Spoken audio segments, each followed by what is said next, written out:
Hello everyone, Karnasa here, and welcome to the very start of Kerbal Gets Real, the next Millenia.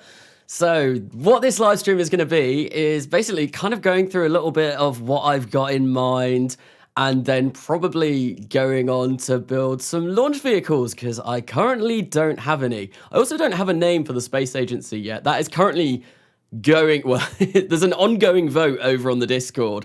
And I'll be announcing the winner for that next week, the stream that I will do next week. So that's, it'll be a while before this has a name, but I thought I might as well start doing some building and stuff for it. But anyway, during the time when I scheduled the stream and kind of the stream actually starting, I saw a few questions that were being asked. So one of the things was, is this going to be going interstellar? I have no plans of going interstellar at the moment. I don't have the not outer planets, the real exoplanets mod installed. And I don't like it because it really messes up the scatter of sun flare and it makes everything look really bad. And to be honest, the technology that I'm going to be using in this series is still going to be fully realism overhaul stuff. So it's very unlikely that I will have the technology to be able to go interstellar. So that's going to be rather tricky trying to do that, but I don't know. Someone else also asked how old I am. I am 27, almost 28. I'll be 28 before the end of the year. And I'm sure there was something else that I saw, but I can't actually remember off the top of my head now. But anyway, welcome everyone to the stream. There has been an awful lot of chat since I scheduled this. So I've seen, obviously, welcome Katniss, welcome in Smart, It's Just Lucy. Hello, okay, Boomer. But yeah. Okay.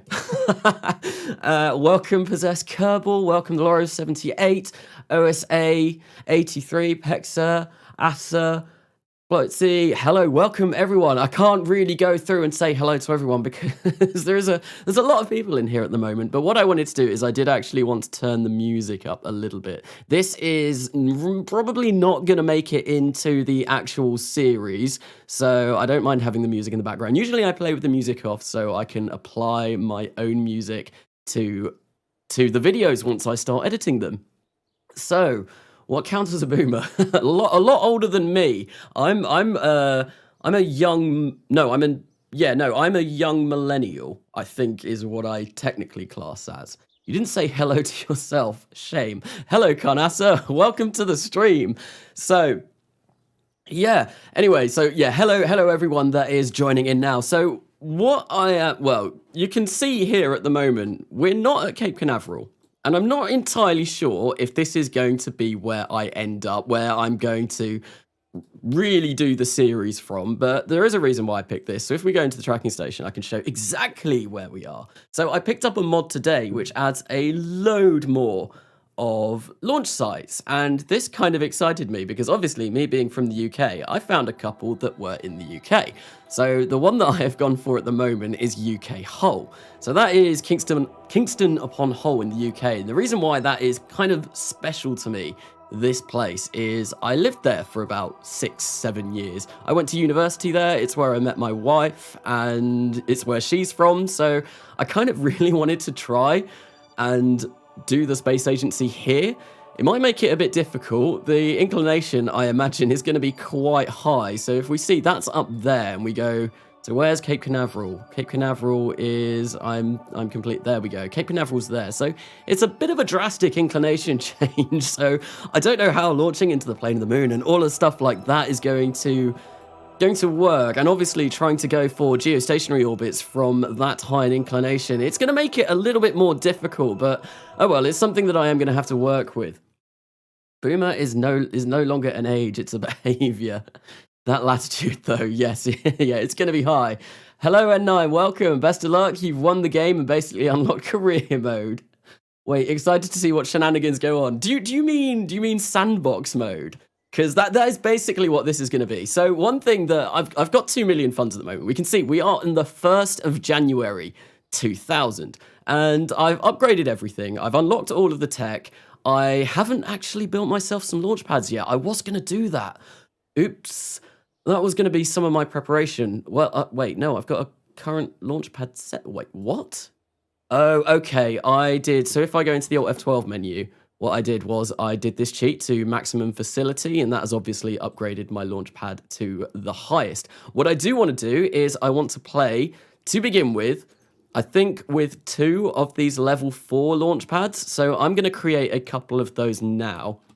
I think what I'll do is we'll have launch complex number 1A. There we go. So 350. I think that's kind of what I want to go for. This is all going to be complete guesswork because it's not like a real RP-1 series. That's why in the title it is called RP-1-ish rather than actual RP-1. I saw that was one of the other things. Someone said, why is it called RP-1-ish? Well, it's a bit weird because I'm going in and kind of making up a lot of these rules for myself. I'm really making this up as I go along. So if I create one of those, I want 2 of those. That'll be done in 17 days. That's not actually too bad. Then what did I call it? It was like Launch Complex 1A, wasn't it? I think I'll just have Launch Complex 1B as well. There we go. And there we go. We've got 2 of those. And that's what I'm going to be using to begin with. And we'll kind of see what I can do with a 350-ton launch pad. I am going to be going in and designing a load of launch vehicles in this stream, so we'll see if 350 tons is a good number. Got a blast. So, XP Conasa, XP, thanks N9, thanks for stopping by anyway. And yeah, cheers. Right, so are you going to do an installation guide for 1.10? I might do at some point. I don't know how far away 1.10 is from being officially supported, so I might see if there's no news on that soon. I might kind of go over it. It's very simple what you have to do to actually get it to work. Right, so what else was I going to do? I've got upgrades. So yeah, I've got 8 build points and everything. Once again, this is kind of just roughly where I thought I kind of want to be at the start of this. I've unlocked all of the tech. And yeah, I've got all of the facilities. This is really playing it by ear. I don't know if I'm going to have to start this again and maybe tone down some things, because if I go into RP1 and I go into my maintenance costs, I'm currently spending 406,000 funds a year, which is a lot. And considering I've only got 2 million, and actually I want to set that up to 2 million. So 2 million was kind of like an arbitrary number that I thought might be good to start off a company in 2000. I'm not sure if that's going to be too much, if it's going to be too little. Like I keep saying, I'm playing this completely by ear. So why RP1-ish? It's RP1-ish. I was kind of just explaining that. Egg 2. Will we see SpaceX-style reusable rockets? That is one thing that I do want to do. So I do have FMRS on this install, which is highly... it's very inadvisable considering FMRS and RP1 don't usually play nice together. But as I said, this is RP1-ish. I'm not sure if that's going to be an issue on this save. If it is, I will probably remove it and hopefully it doesn't break anything. But if I can get away with using it, no, reusable rockets are definitely something that I do want to be looking into. So don't worry, SpaceX started in a shed. So I have to move. I'm going to have to give me 1 second. My chat is a little bit too far away. So I'm going to bring it closer so I can actually see what people are saying. Conasa, it would also be a good idea to have a launch site in French Guiana since technically it is part of Europe. Yes, it's, well Kourou is where the European Space Agency launched from, isn't it? Will we see SpaceX-style reusable rockets? I did just try and answer that. So, for those in chat who don't know about Sutherland, what's that? I think I've missed something. So, hi, comrade, or comrade. Let's build the MLV Saturn V29L. So, anyway, right, enough with kind of showing what's going on. I think what I am going to do now is we are going to go into the vehicle assembly building and start working on some launch vehicles.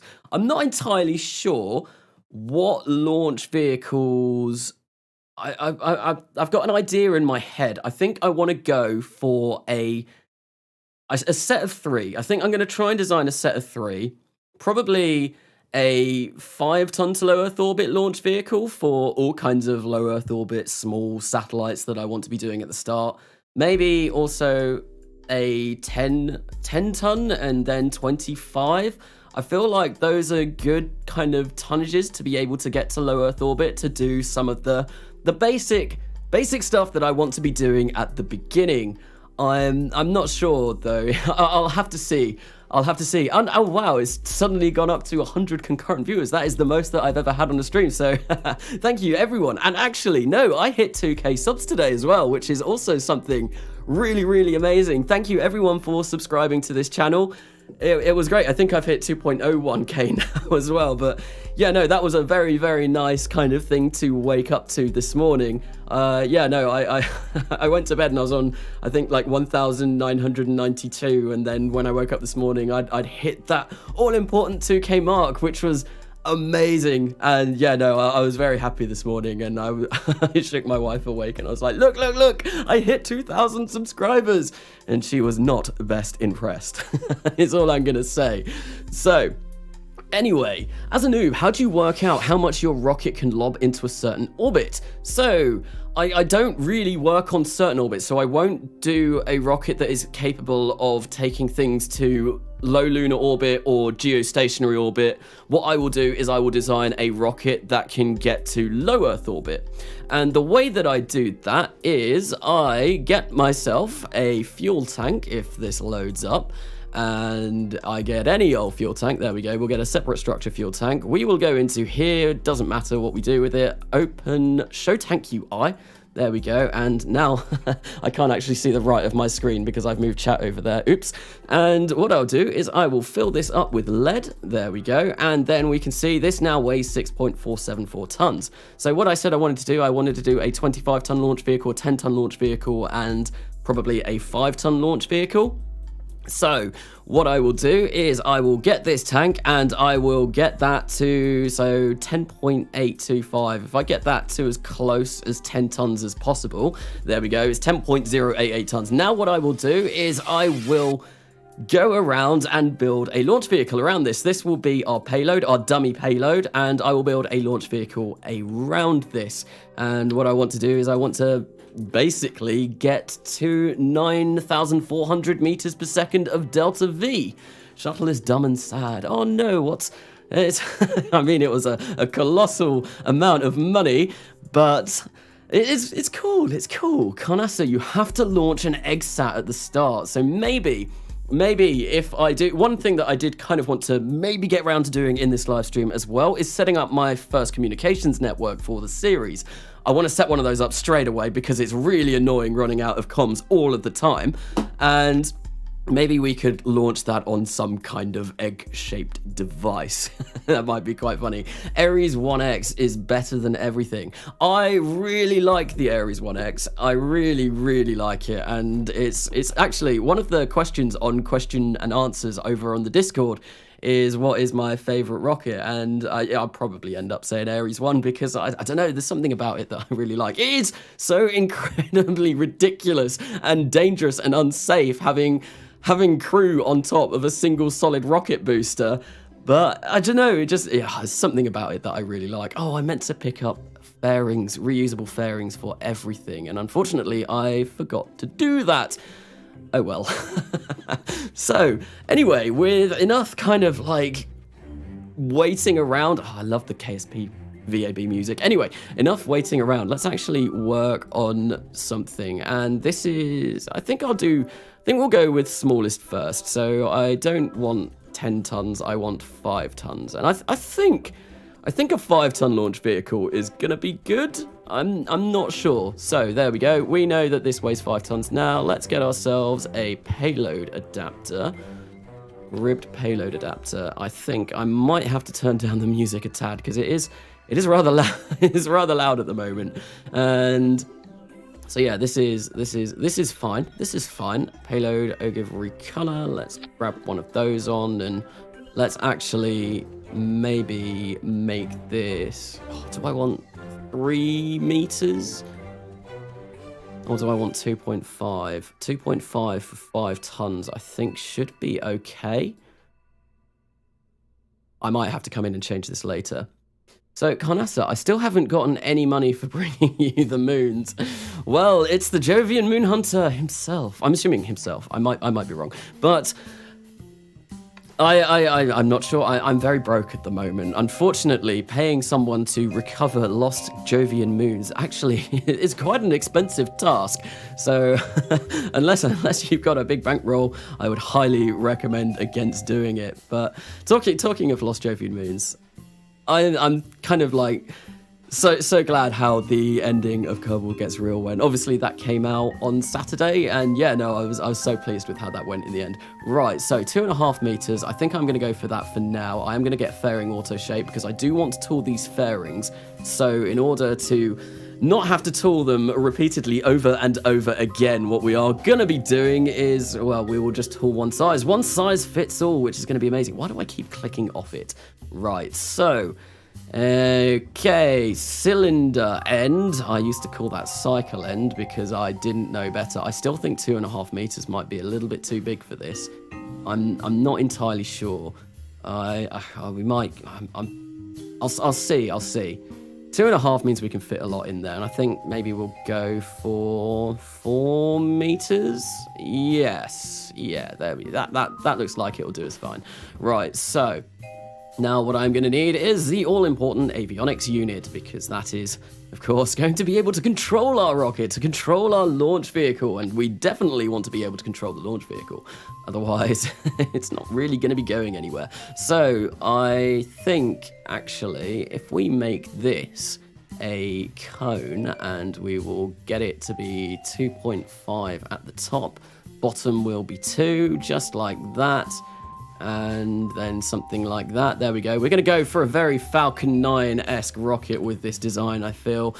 A small Falcon 9, that being said, if it's only going to be able to lift 5 tons to low Earth orbit rather than, I think it's 26 tons for Falcon 9. Is that its payload to low Earth orbit? I think it's around there. I might be slightly off, but I think it's around there. Right, let's get a modular balloon tank, and we are going to upgrade this. This is going to cost a lot to tool. And we will make this 2 meters because that's how big this stage is. And now it's time to go and have a look at all of the lovely engines. So, why me messages? No load. Scorpio, Apollo was a program. Carnassa runs the college. Isn't Carnassa still in college though? I am at university at the moment. College for the UK is different. College for the UK is for people who are between the age of 16 to 18. University is when you're 18 plus. It's what you do after college. So, right.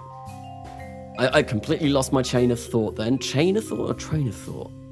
Train of thought. There we go. Let's just whack some avionics in there. So we ideally want these rockets to be under 350 tons because that's the launch pad that we've got at the moment. So what is KSP 1.10? That is actually what I'm using right now. I am playing RP-1 RSS on KSP 1.10. This is a 1.10 KSP save. Okay, so I'm going to go for the Saturn II mount, I think, or the Saturn 4B, and then we'll stick a single engine on there and it will look wonderful. So I do want to have some RCS on this stage as well, I imagine. And it's taking a long time for the engines to load. Of course it is, because I've got every single engine in the game at the moment. And yeah, it'll take a while. So this is a ridiculously good engine from CH4, and I think that might be a little bit too big for this stage. I'm not sure if I want to use Hydrolox or Kerolox for the second stage. This is basically going to be a Falcon 9, a small Falcon 9. So Saturn V... Wait, what? I already like the looks of it. So fairing looks like that of the Titan 3E. Okay, so, right, yeah, I'm not sure if I want to get Hydrolox, obviously, being a lot more efficient. That probably would be a smart idea, but can we get a Hydrolox engine that... I want to use these E2 engines as well. I really want to try these out. Okay, we could maybe use an E2 vacuum. So I tried to find out what the E2 engines were based on, and I think it's a rocket called... I think it's just called Rocket or something, and E2 just stands for Engine 2. And from what I saw, it has 2 stages, and it has one of these E2 vacuum engines on the second stage, and then the first stage is 4 of them, 4 of these ones to actually get it off the pad. And they're really cool because this engine, from what I gather, this entire section here is the engine bell is 3D printed, and I think it's 3D printed out of copper. I wonder if it says in here. So, efficient Kerolox stage combustion engine is 3D printed out of copper alloy and is capable of achieving ISP of more than 360 seconds. So yeah, this is, I think it was kind of not theorized, put together the kind of initial plans and designs in 2019 from what I was reading earlier on. Anyway, so try looking for the RD-0162. Let's have a look, and it's going to slow down because 016, was it 62? RD 0162, so 25 ignitions. That's a lot of thrust. So it's methyl ox. That's an insane amount of thrust for what I want to be doing with this. That's 2,000 kilonewtons of thrust. I don't think I want to be using that for this tiny stage. So what are you majoring in university? I study computer science, so programming and coding and all stuff like that is what I do at university. So what's your rocket called? The Rocket. Was I right on that? I'm assuming Lucy. Is that where it's from? I'm not sure. So obviously that engine was from, I think it's from CH4. So I don't know. Right. Anyway, let's get a interstage adapter. Let's just try and figure out what this kind of can do. So this will be Kerolox, I think, actually. So that gives that. Yeah, that's not enough. This engine is going to be too small. It's going to be too small for this stage because we're only getting 0.61 and 3,221 meters per second of delta V. I imagine, yeah, this is not going to do us good. How does this have a rated burn time? No, it doesn't. It does not. Okay.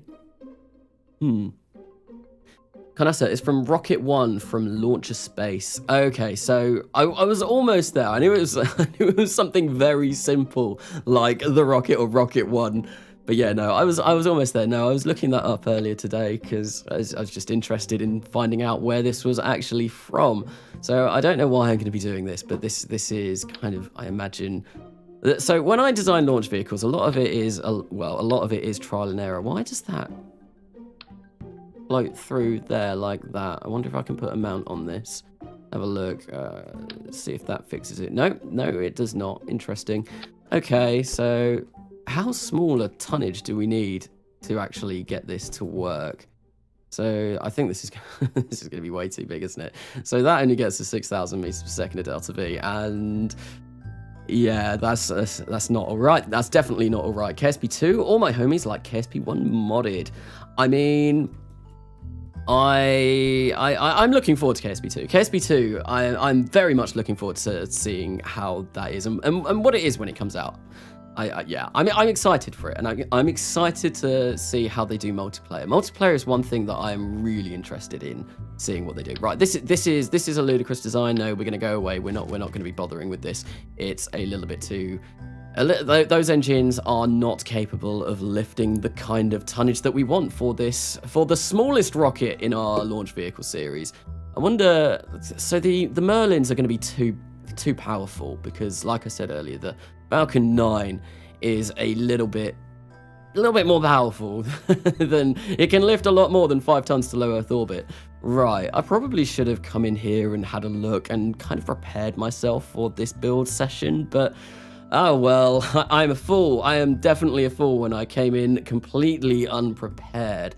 KSP 2077. So is Cyberpunk 2077? That must be coming out relatively soon, from what I imagine. I think it's December this year, or so it has been said. I wonder if I can use an RL10.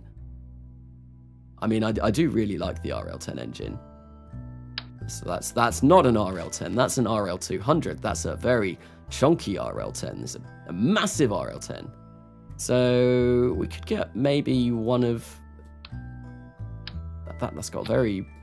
I think this is going to be too big as well. Rated burn time, 392 seconds. Okay. So full burn failure rate is pretty good, and we're going to need a much bigger Hydrolox tank than this. I imagine we might need to actually make this a little bit bigger. I think I have messed up with this being this size. This is why you don't tool everything until you've tested it, because there's going to be a lot of edits. Right, so engine. Oh, that's very expensive. That's very, very expensive. I'm not sure if I want to pay that much. So this 2 million funds that I've got at the moment, this is kind of going to be what I spend on designing my first fleet of launch vehicles. Hello, Dark Energy 9. Welcome to the stream. So RL-10A4 is used on the Centaur.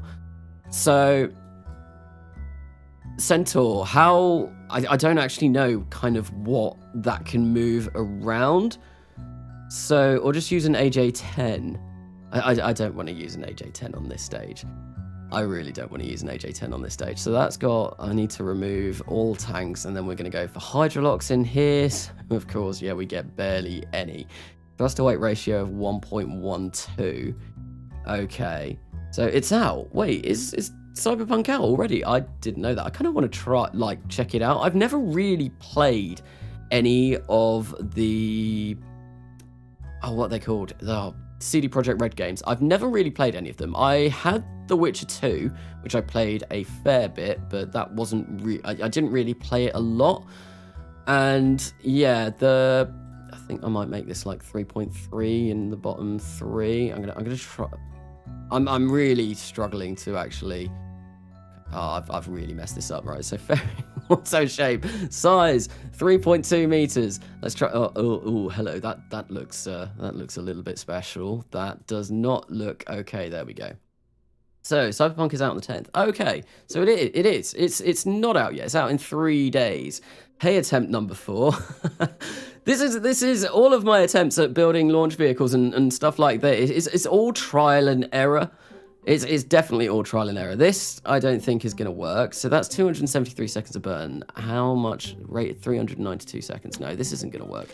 This is not going to work. Oh, why didn't I prepare myself for this? Why did I not? Okay, so, right.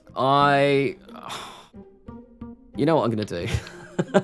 I'm not going to go for the 5-ton one yet. What I'm going to do is I'm going to go for the 25-ton one, because I feel like that will be a bit easier to make, because that's pretty much where the Falcon 9 is, and I can use Merlin engines and it'd be absolutely fine. Right, so 25-ish tons. There we go. Let's whack this back on. I think what I want to do is probably make this about 4 meters in diameter, I reckon, and then we'll make this 4 meters in diameter, and then we'll make this, say, like 3.7 or something like that, and then we'll make this 3 points. Oh no, I kind of want this to be 4 meters, and then we'll make this 4.4, 4.5. Nice round number. Nice round number. Then the top will be 4.5, bottom will be 4. There we go. And yeah, that looks hideous at the moment. So Saturn 5, all hail the Saturn 5. Well, I could probably put together a Saturn 5 a lot quicker than trying to design something completely from scratch. So right, so let's make this length like there, and you know what, let's go find those Merlin engines, because they're Merlin engines, and I'm in the future now. I'm very far in the future. So let's get a Merlin 1D vacuum. Cool, looking rather lovely, and we've filled this full of Kerolox. There we go. I wonder, kind of vacuum, right? So how much is that? 0.95. What's the rated burn time on these? 375 seconds. So we can actually make this a little bit bigger. And yeah, if we do that, it's 4 by 6.5. Okay, there we go. We've got a Falcon 9 upper stage. So yeah, this is going to be my stream where I design a Falcon 9 from scratch. Saturn 1B, or hail the milk stool. So I've got, talking of milk stools, if I go over here, so I've got the newest update of modular launch pads as well, which adds loads of cool new stuff. Looks really, really nice. So if I, where are they? So we've got loads of different milk stools, which is pretty cool. And obviously we've got the Saturn stuff still, shuttle launch pads, and all of these umbilicals, hold downs. What am I looking for?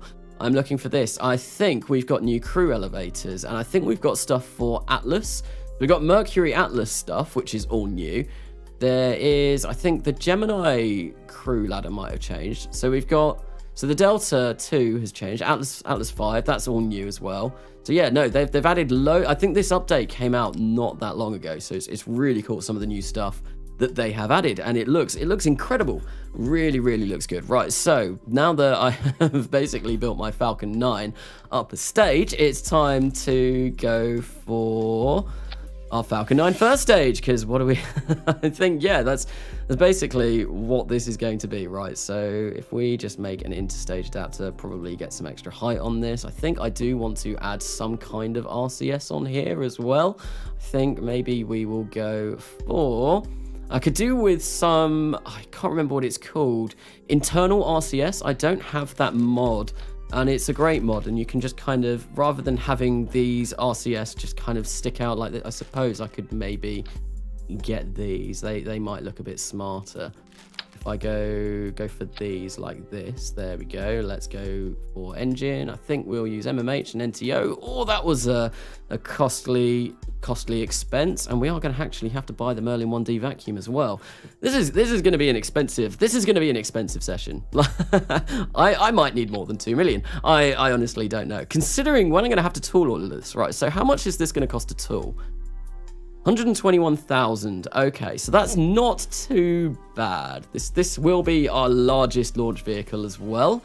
So yeah, this is going to be the big boy. So I'm not sure if I want to do a complete Falcon 9 rip. I'm really not sure if I want to do a complete Falcon 9 rip. I think what I might go for is I might do a different first stage engine. I don't know. I really don't know. Let's have a look and see what we've got. What can we play around with?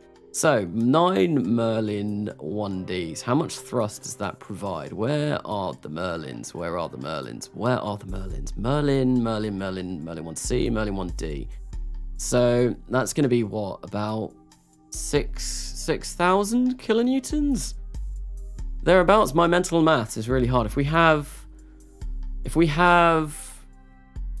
9 of those, I'm not sure. Make a Saturn 1B with a HD3 upper and an F1A lower.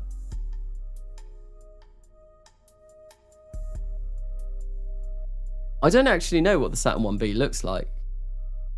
I know Scorpio was talking about that earlier on with the milk store. I know that's how it was launched, but what is the Saturn 1B? How is it different from the Saturn 5? Is it just the second? Well, not even the second stage. It won't be the J2 stage. If you have 9 of those, just mount 9 of those and read the thrust readout. That would be a smart idea. That would be a really smart idea. So, just do that. There we go. And what is... Oh, it's not going to say at the moment, is it? Because we need to fill it up with Keralogs. So, oh, pretty much right. 6,681. So if I can find an engine that does about 6,681, maybe a couple. I'm not sure if I want to use 1 or 2, but I know some of that could be an F1. So that's way too big. The RL 1200 is going to be way too big. Where's the RL 600? That might be more in fitting what we want. Why does that look different? That's also too big. So if I have a look at this, that's also not enough Delta V to get us to orbit. But that's because we can fill this up with more. Okay. That is still not enough Delta V to get us to orbit. Okay, right.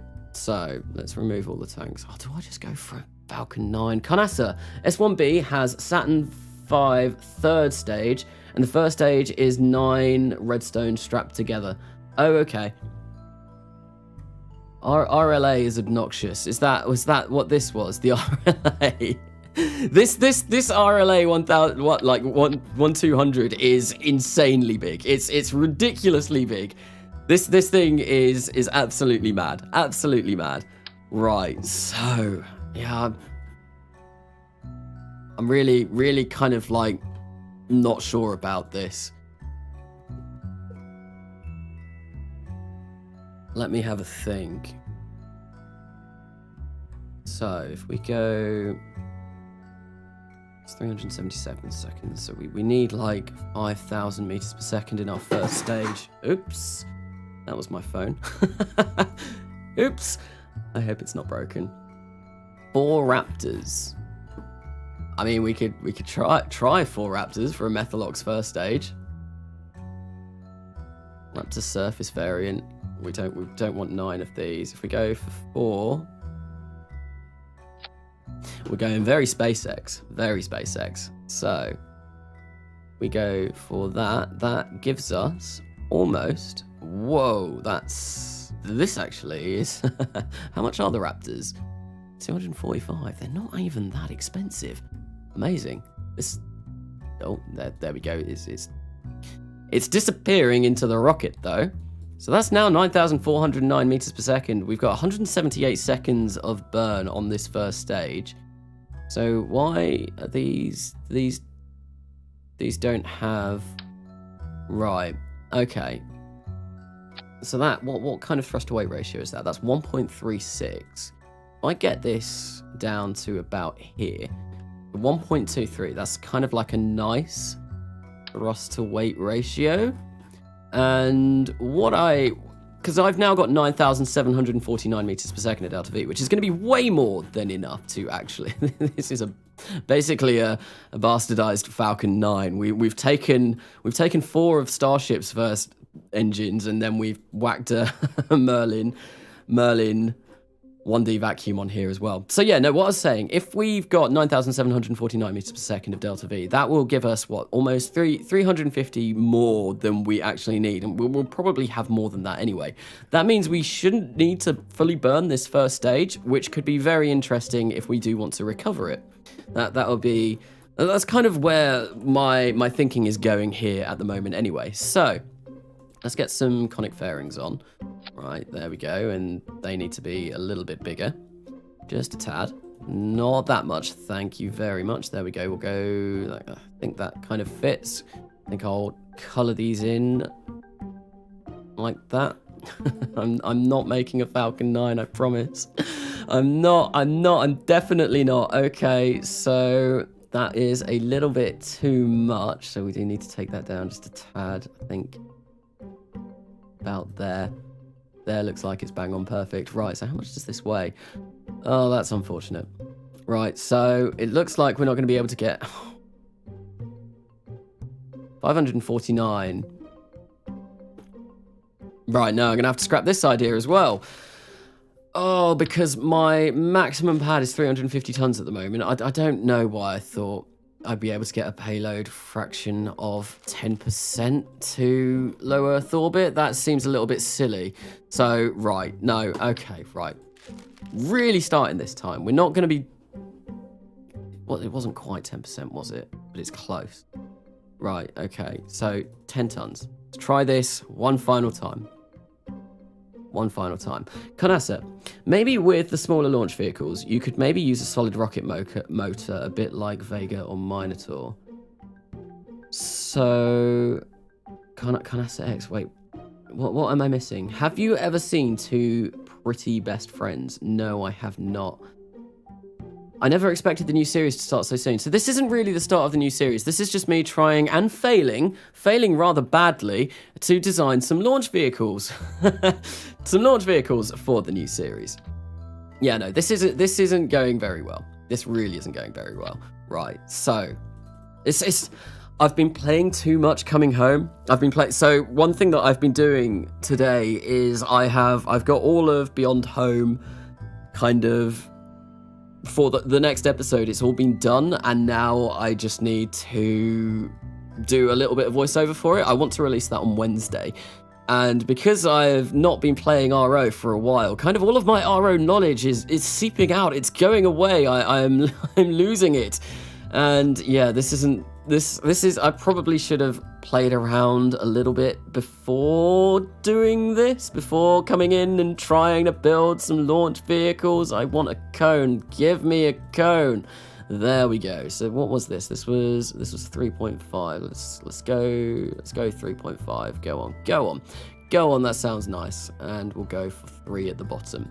Okay, but yeah, no, I've been playing a lot of stockish KSP rather than Realism Overhaul, and because of that, it's getting hard to remember exactly what I do need to do with all of this. It's been a while since I've done this, and even doing the last episode of Kerbal Gets Real, basically, the last time I actually designed anything in Realism Overhaul would have been probably about a month and a half ago. It's been a really long time since I've actually done this.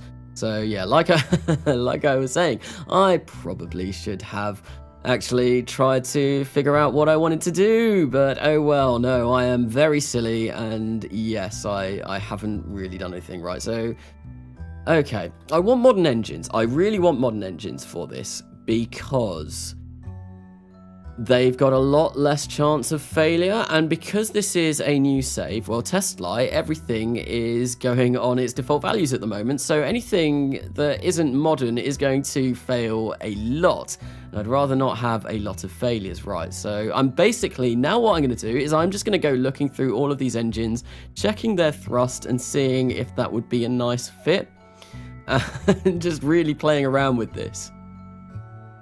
Oh, excuse me, my voice just decided it wanted to go.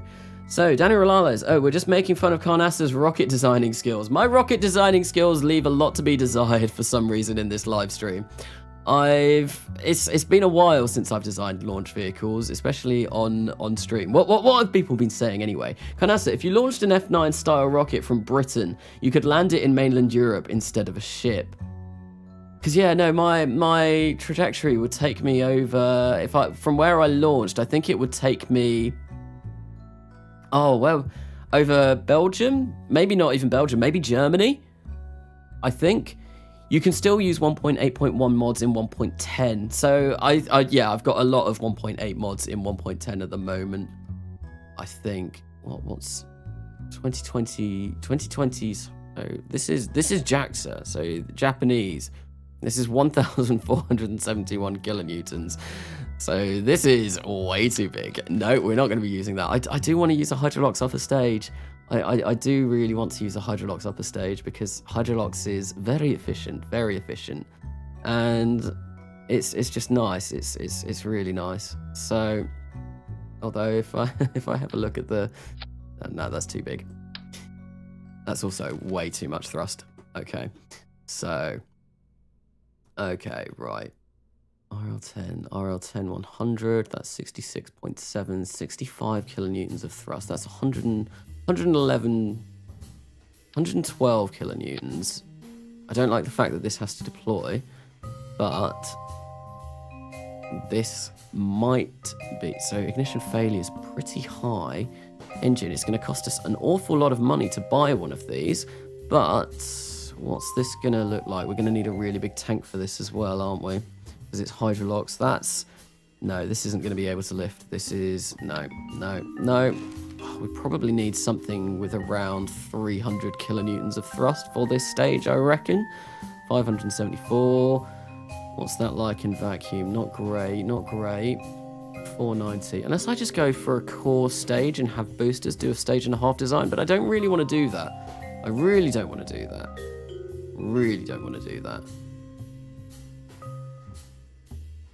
I don't want to go back to using things like the LR87 either, because that's quite old. Leros 1B,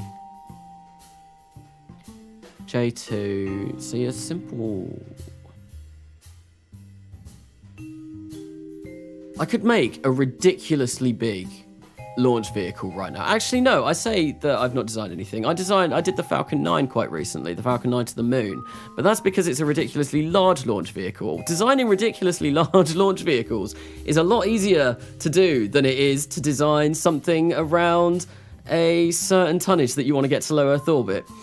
It's yeah, this is way trickier. So that's way too big. No, we don't want AJ10s. It's way too small. I reckon I'd probably find it easier to do a stage and a half design than doing this. But I really don't want to do a stage and a half design.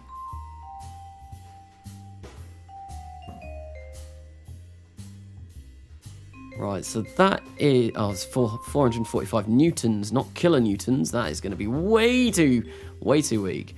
unless I go for, say, a 2 RL10 stage or something. MB60, liquid hydrogen and liquid oxygen. Oh, this is looking promising. 467 ISP in vacuum. That's very nice. 2000s, low thrust to weight, expanded bleed cycle vacuum engine. How many ignitions? 10 ignitions. See, yeah, I think maybe 4 meters, 3 meters is too small for this as well. So let's go for something like this. And I'm actually going to make the mount the Saturn II. And then maybe, see that's way too big. Am I just getting my sizes completely off? Why is that going up? I'm holding Shift X. Okay, now it's going down. So back to 100.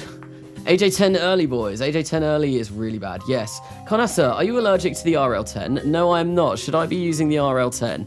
I think the RL10 probably is a smart idea. It's just I used it so much in Kerbal Gets Real, and I kind of wanted to try out some new things, try out some new designs, some designs that aren't tried and tested. Because I wanted it to be a bit different. This is a new space agency, a yet to be named space agency, something that's completely new. Right. So. Okay, right, let's try, oh wow, there we go, RL10. We use 2 of these. We want this to be 3, I guess. Because, yeah, two of these. Let's set our angle snap to 90. And, yeah, if anyone ever wanted a build tutorial from me, now is definitely not the time to do it, because I am really not doing the best here. Right, so if we go for a high-powered one, that gives us 465 seconds of ISP, specific impulse in vacuum, which isn't too bad. It's a bit more costly, a bit more pricey, but that's not too bad. I'm going to purchase that, and I'm going to see if we can do anything with this. So we want to remove all of the tanks. We want to fill this back up. That is going to only give us 2,309 meters per second of delta V. That is clearly not enough. So how much can this burn for? 10,000 seconds. Wow, that's a long burn time. Try RL 100, Carnassa. So RL 100, okay. So, yeah, like I was saying, this is not the best of times to see me trying or doing... Don't pick up tips from this. RL 100. Okay. I know I... Oh, there we go. RL 100 Advanced OTV. Wait, that's... I don't think that's going to have enough thrust, though.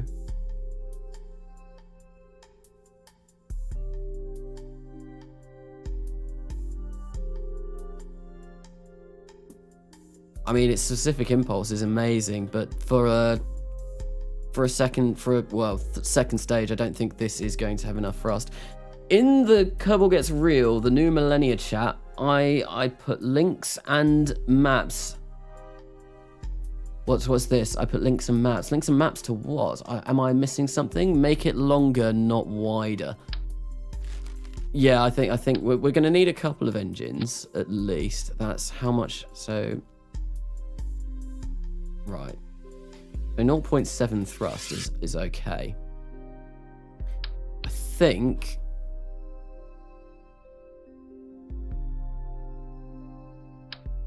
we go 4,500. We're going to need a ridiculous first stage for that, though, because ideally we want most of our delta V to come from our second stage. I would like this to be at least about 5,000 meters per second in here.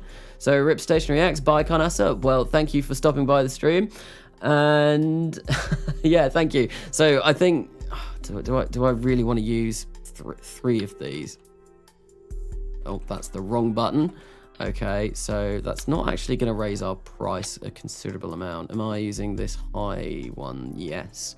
So if I did that, I kind of want this to be about 0.7. I think I am going to go for 3.5 though. If we're using 3 of these, it looks a little bit silly. Otherwise, there we go. That's now 5,398 meters per second, 0.72. That looks like it's going to be a good upper stage, I think. I think anyway. Right, I'm getting somewhere. I'm actually getting somewhere. Okay, so let's go for 3.5. There we go. This will be also 4 because that is now 4. Cool. There we go. Yeah, this is getting somewhere. 3 engines. I really don't like symmetry 3 ways though, but I think this should work. Right. So we are going to go for a hollow interstage ring. Not 3 of them, please. We just want 1. We only want 1. Okay. Right. No, not there. Are you quite done?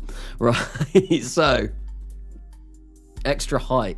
Okay, height 4. There we go. Let's whack that in the middle. There we go. Much better. Okay. Centaur 5 is 5.4 meters in diameter, so you're very narrow. So this is so very narrow. 1,000 boosters. Why not do a Saturn style upper stage with the J2 or the J2X? I have a feeling the J2 or the J2X is going to be way too powerful for this rocket. J2X might be something that I use for the 25-ton one, but I think, yeah, J2X will be way too powerful, or even the J2 will be way too powerful for this rocket, I feel. So I think this could be a little bit wide. I think we do something like this. 5,000. I think 5,400 will be a kind of good place to go. So if we go there, I'm going to add some MLI layers just so I think we probably only need 5. Probably only need 5. There we go. 5,400. I think, yeah, that's going to be kind of like a good kind of place to go. Right. So now I want to make this 3.8 at the bottom. There we go. There we go. Right. Let's get this height down to about there. This needs to be 3.8 because that's what this is. It is 3.8. There we go. Top is going to be 3.8 as well because this is just a simple plain old interstage adapter. 1 times J2 is more thrust than 6 RL10s. 67 kilonewtons versus 990 kilonewtons. Yes. So I think a J2 for this would be ridiculous. It would be really ridiculous. So, and anyway, hello, welcome Calvin McClure. Surely an MB60 would be within the ballpark of the ideal thrust. MB60. Someone told me to use RL10s, so MB60. So that is, it's a little bit, it's really big though. That's going to be way too big to actually fit in there. These have a thrust of 110 kilonewtons. So we get 330 kilonewtons of thrust with these 3, whereas we get 200. Oh, this is close. It's really close. 467 in vacuum. 465. So it's slightly more efficient. I'm going to try it. So 4,000, so 0.56. Yeah, that's a little bit. I could go, yeah. I don't know. I really don't know. 5,000. So we need 4,400 on our first stage, which actually isn't unachievable, I don't think. So yeah, we're observing Carnassa using a stage that could be used on a 20-ton rocket on a 10-ton rocket. Are we? So, Carnassa just joined in. Assuming KGR is still Kerbal Gets Real, didn't you close that series? So this is going to be the next series. It's going to be basically a follow-on. It's also following. I need to stop suggesting. I think yeah, no, I'm gonna go with the 3 RL10s. 3 RL10s. Whoa, for a 10-ton rocket. I mean, we could go for like 2 RL10s and have a 3-stage rocket, but ideally I do just want 2 stages.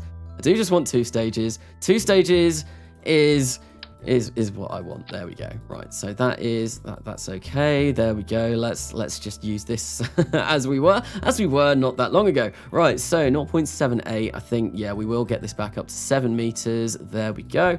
Okay, 0.75 thrust to weight ratio. That's gone up quite considerably. Oh, it's because this was like 7.5, wasn't it? There we go. That should be fine. 447 seconds of burn. This is going to be a long burn, a really long burn. Right, so let's get those down.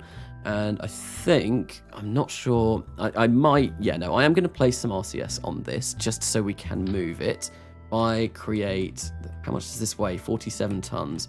Okay, let's create 4 there, and then I'll create another 4 there. I really want some more conformal RCS, because that would look really nice. But unfortunately, as I was saying earlier on, I don't have internal RCS, which is a bit of a shame. Right, so let's grab some of these, and what I'm going to do, these are radial, aren't they? Yes, they are. I'm just going to place 4 of these at 45 degrees. The other side of the engines, we're going to make them high pressure, utilization. We're going to make these a bit smaller as well because we definitely will not need that much. I'm going to fill this up with MMH and NTO because as far as I'm aware, that is, well, it's the config that I like to use. I think, I'm not sure. Do you need high pressure tanks for MMH and NTO?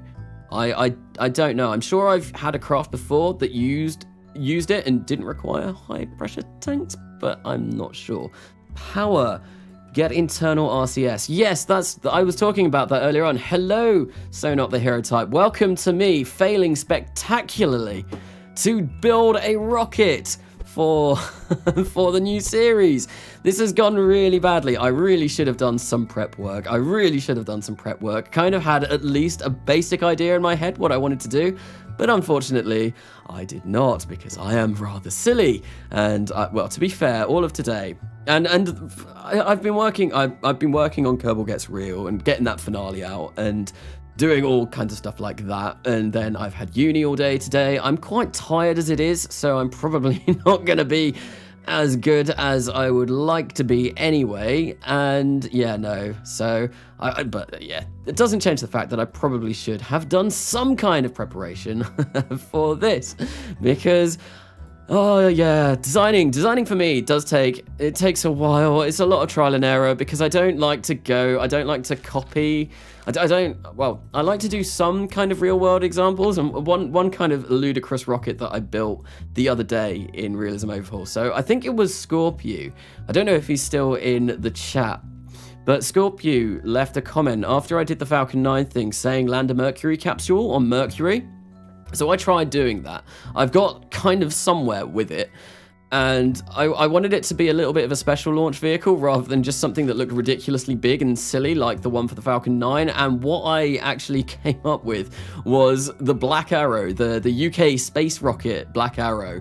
Except it was huge. It had something like 20 F1A engines on its first stage. So it was insane, right? So I'm not going to color this in yet. I'm not going to do anything like that yet. No, we're going to set these to go here. And I think, I don't know if we're going to need, I'll place, you know what I will do? I'll place, oh, that really annoys me. Whenever you've got recoloring GUI up, you can't actually do anything. It's really annoying. Rather annoying. Right, so I think if we get these, I want these go 45 degrees yet again, then we can, why does that look like it's not at the same kind of angle? Oh, it's because I've got 4. No, I do have 3. Wait, what is going on? That doesn't look like it matches up with either of these. Right, that yeah, no. These were all done using the same. What is going on? I see that kind of looks more like it to me. Screw it, I'm not going to use RCS for this. I'm just going to use some tiny little dinky solid rocket boosters because that's how I like to do it usually anyway. So I'll just create like 3 there like that. No, we will not. We'll create 3 there like that. There we go. There we go. We got ullage. Ullage is sorted. And we'll get that to go off at the same time. There we go. So I feel like I got out of my way to not build rockets like you do. Like, I had to completely change my process because I didn't want people to think, oh, he's just copying Carnassa.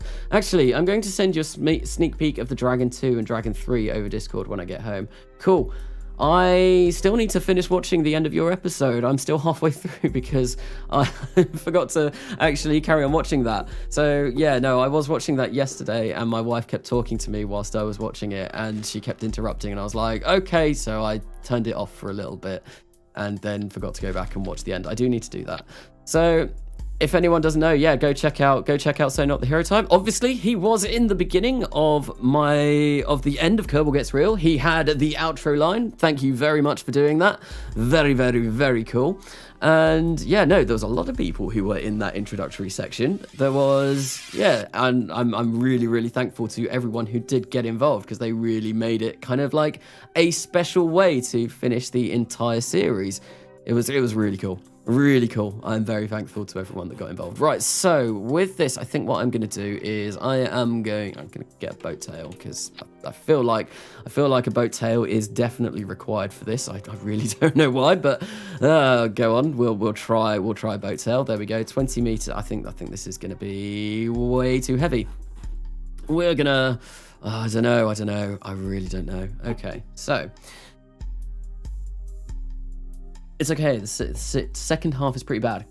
Carnassa, what year are you starting this series in? I'm currently in the year 2000. You can see on Kerbal Alarm Clock here, we are in the 1st of January 2000.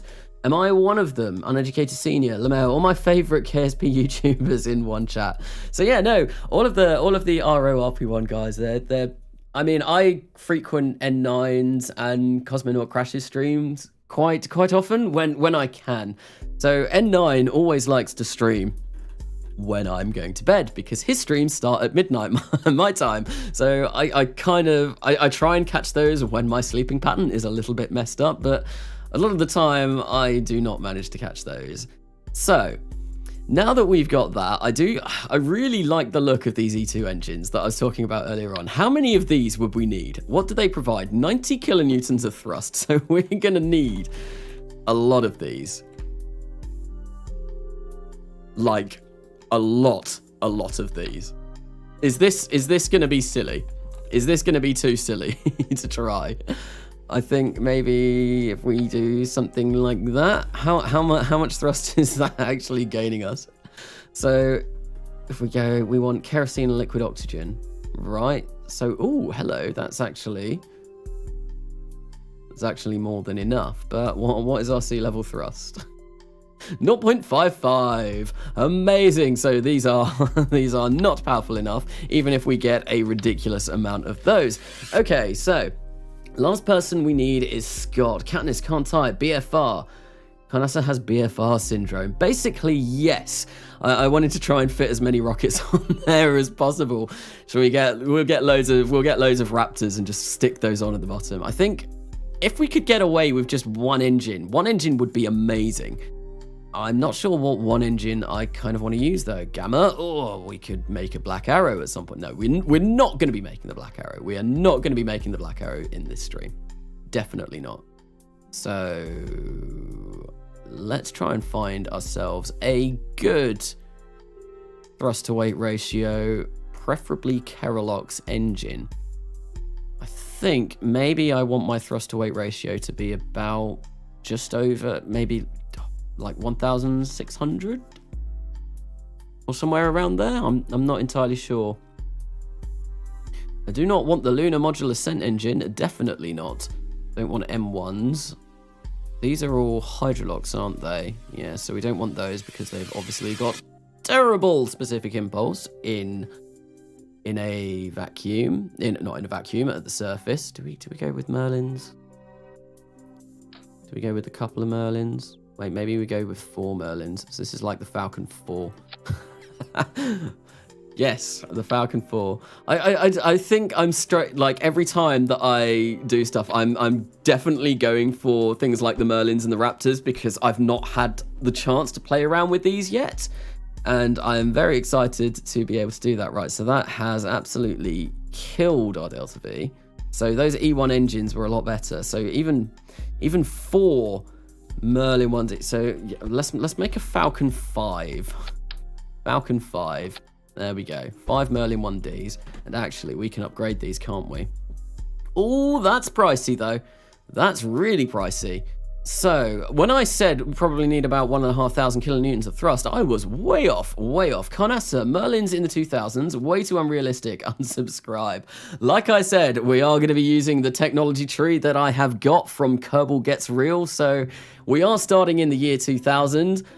The Carnassa Space Agency it got corrupted, and Lev Kartusky, the owner of Carnassa Space Agency, ran away. He embezzled a lot of money, and yeah, and then the whole agency dissolved, and then we got a new private industry that started once space became interesting again in the 2000s. So, yeah, no, this is why we've got all of these engines. Basically, we are following on with the technology that I did have from Kerbal Gets Real. So RD270. Okay, RD270. Let's follow a Lucy suggestion again. Let's see how this one turns out. Wait, what was it? Was it what? 270. RD270. 170. 270. 6,000. Are you sure, Lucy? Or is that something? Is that in reply to something else? That's ridiculous. That's a little bit too big. It's a little bit too big. I'm glad someone is taking up the mantle and going back to the stars. Oh, what was that? That was your lines from the intro. So what on God's green earth is that engine? Well, it's some kind of Russian engine, I'm assuming, being RD270, and the fact that it has Russian on the side. So yeah, I think this is going to be a bit too much. Well, what is it? What's it even fueled by? UDMH and NTO, so it's hypergolic as well. 1 ignition. That's throttleable. Nice, but way too big. Way too big. A Carnassa, holy, yeah, that was rather large. That was definitely rather large. Okay, so we're gonna go back to our original plan of using 5 Merlin 1Ds, potentially upgraded. The upgrades, it's gonna be 90,000 funds, but I think we can afford that.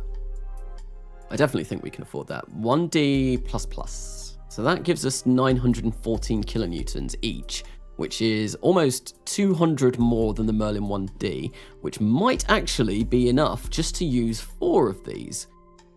So I am going to buy those.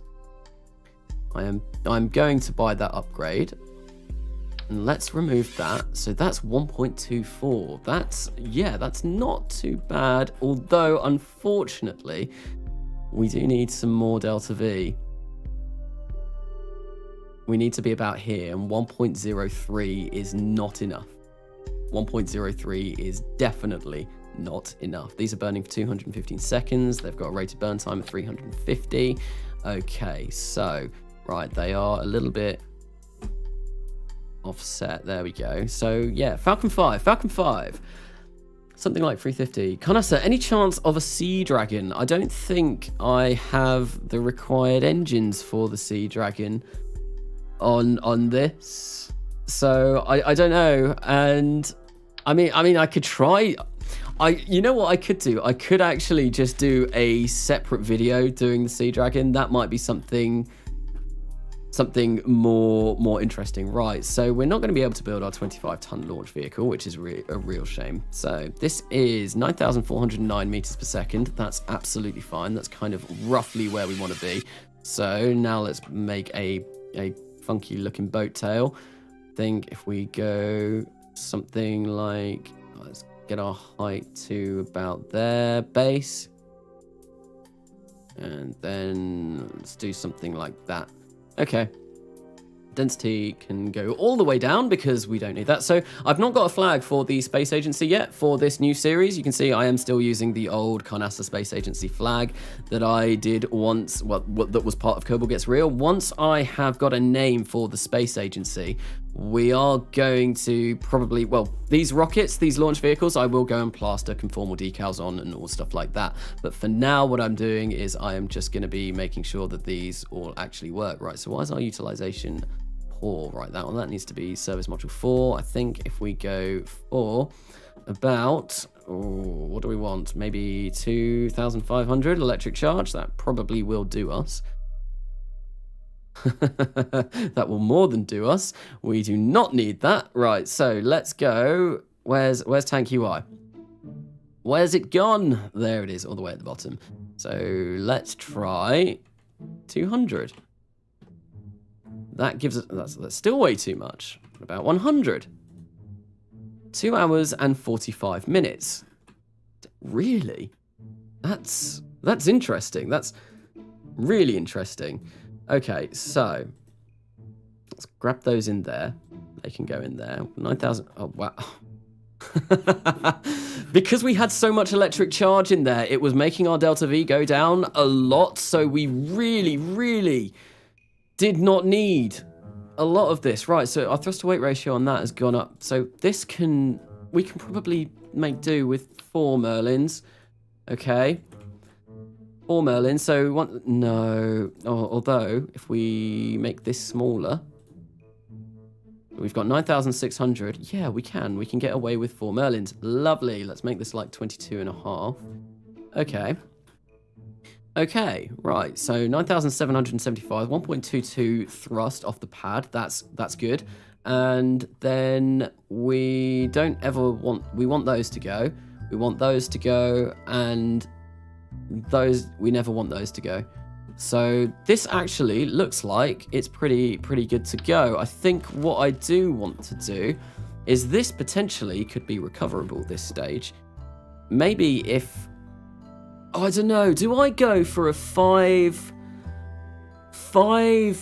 Merlin 1D first stage and make it give us about 9,775.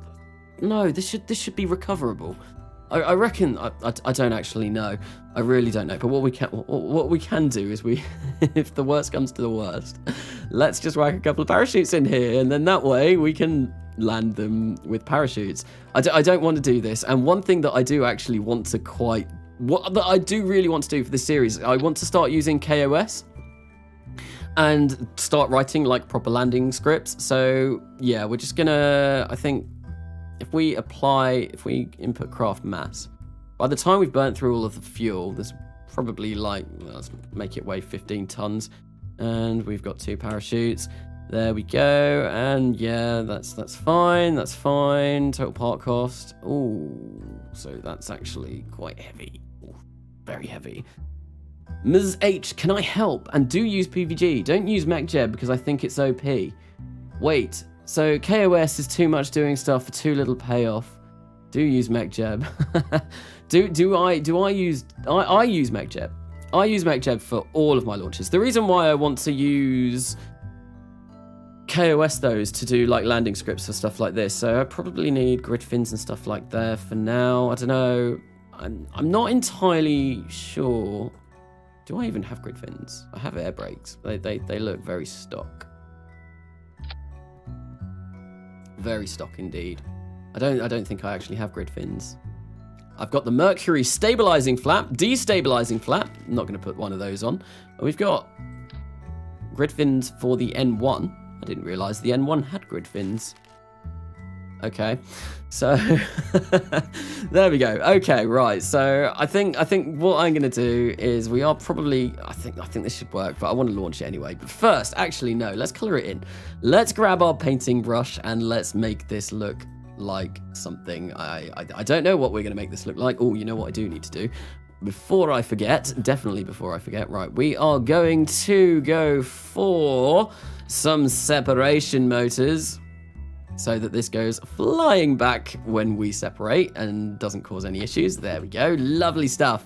Lovely stuff. Okay, right. So I don't really need to have this being aerodynamic at all. Right, okay. So yeah, let's paint this. Right, black. Oh, I want a black kind of engine shroud.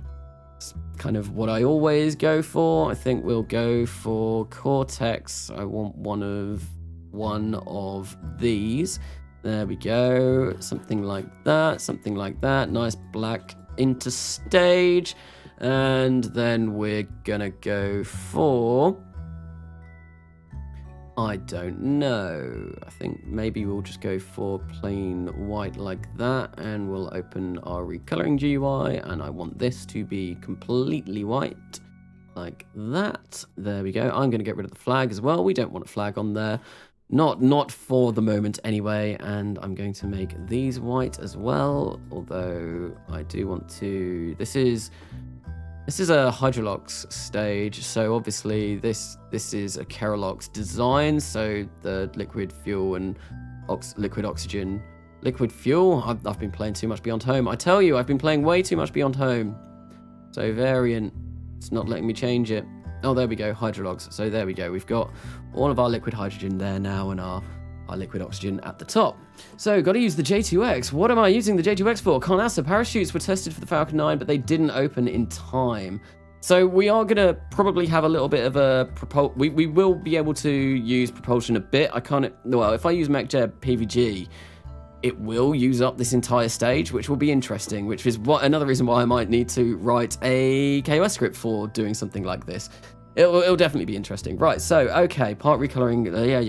Yeah, that's all done. I think, do I want to go for this for the design? I think I do. I think that this design is going to be just fine. Right, so I want to recolor this, though. I think if we make these white as well. There we go. It looks very, very simple. Very simple. Unless anyone in chat has got any other suggestions for how this thing should look. If anyone wants this to look any different, please feel free to say in chat now, because otherwise it probably will just end up looking like this.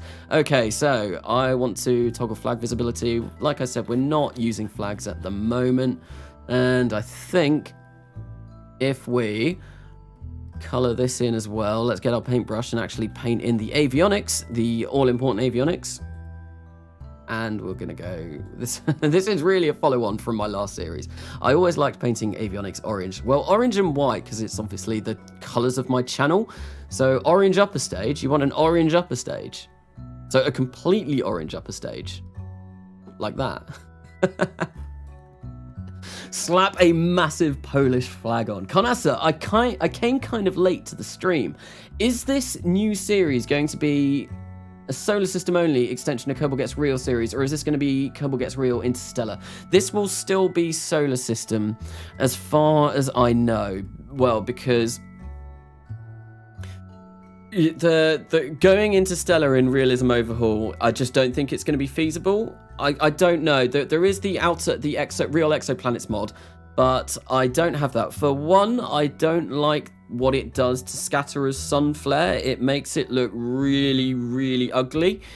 And when, obviously, real exoplanets, they're all incredibly far away, and it takes an incredibly long time to get to. As part of an RP-1 series, I can't really see me being able to do that. Yes, orange. So you want... So orange upper stage, like this. Because actually, yeah, I like getting KVV up to kind of like just look at it in a slightly different angle. I'm not sure if I like having the black directly under the orange. What if I change this? I much prefer that. I much prefer that being white now that upper stage is orange. I think that looks a lot nicer. A lot nicer. Orange, say it like French word, like orange. Is that what you like? I don't know. Excuse me, I don't know. Orange? is that how a French accent would pronounce orange? Kanasa, tutorial on flying low thrust upper stages. I end up with oversized stages because I suck. Black under orange, fine. Really? I think white under orange looks a lot better. They made a functioning power head. Just use PVG. Are you using PVG? MechJeb PVG? Right, okay, so this is all being coloured in now. Now the final thing that we need to do is actually figure out how big we want the payload fairing. So, and then I'm going to make a modular launch pad. because modular launch pads are very nice. I kind of like this, actually. Thank you, Katniss, for the suggestion of making this an orange upper stage, because I really like it. I do enjoy having this orange upper stage. It looks good. It looks good. Right, so what do we want to do? Fairing auto shape. Think maybe we'll make this something like this. How big does that look? I think before I tool this, what I will do is I will design like a satellite that will go in here, and then that way I will have a much better idea of how big this needs to be. So let's whack the density down, because it doesn't need to be quite that much. And then one final little thing, just to clear up our rubbish after ourselves, what we're going to do is we're going to stick loads of these on. I think I'll go for 8, and that should probably be more than enough. So once we detach that stage, it will go flying back down to Earth. Right, so let's get that. There we go. Let's just check our staging, because staging is, of course, incredibly important. We want those fairings to be deployed there. We want those separation motors. Where are they? Where are they?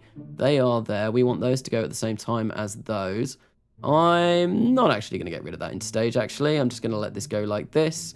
There we go. That. And I can probably actually get all of these on this same stage, and I reckon that'll be fine. There we go. Three stages, basically.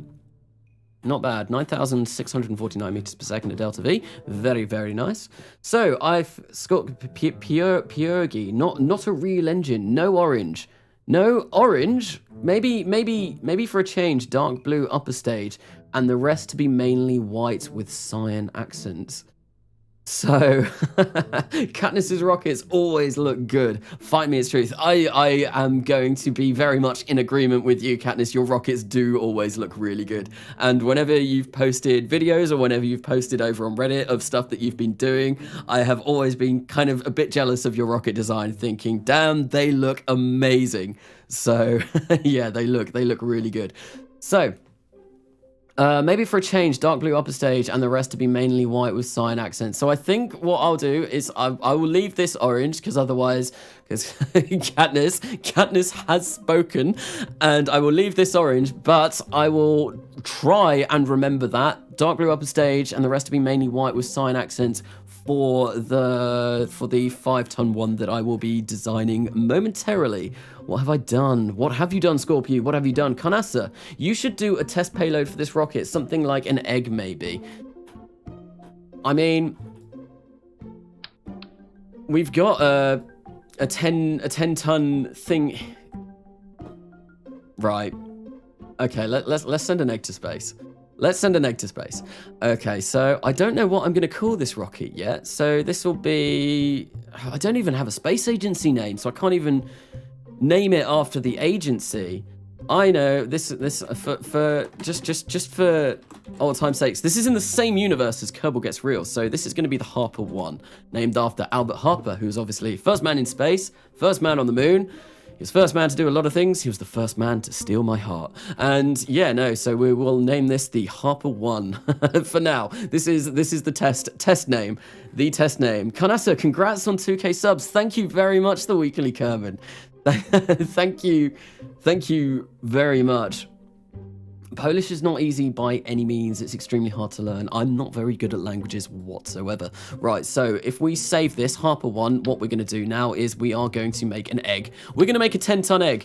We are going to make an egg that weighs 10 tons. So what do I want to do? I'm going to get something like this, and we're going to make it a smooth cone.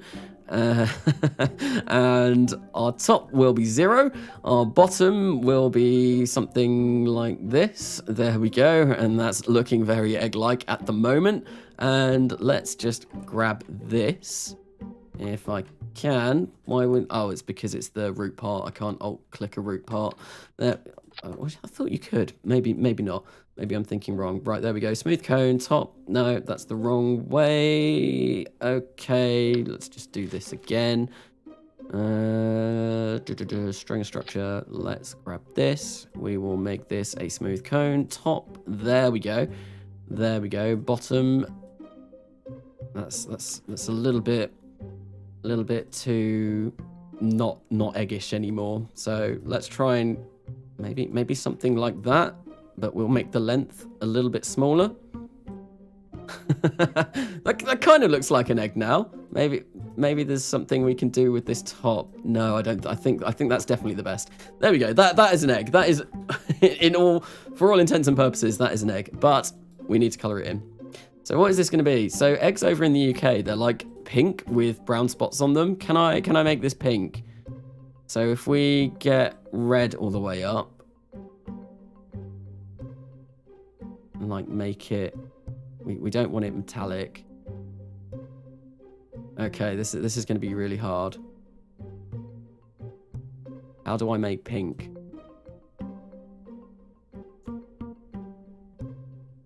Eggs kind of look a little bit. Oh, there we go. That's like a very UK egg color. So 255 177 146. Okay, let's redo that. 255.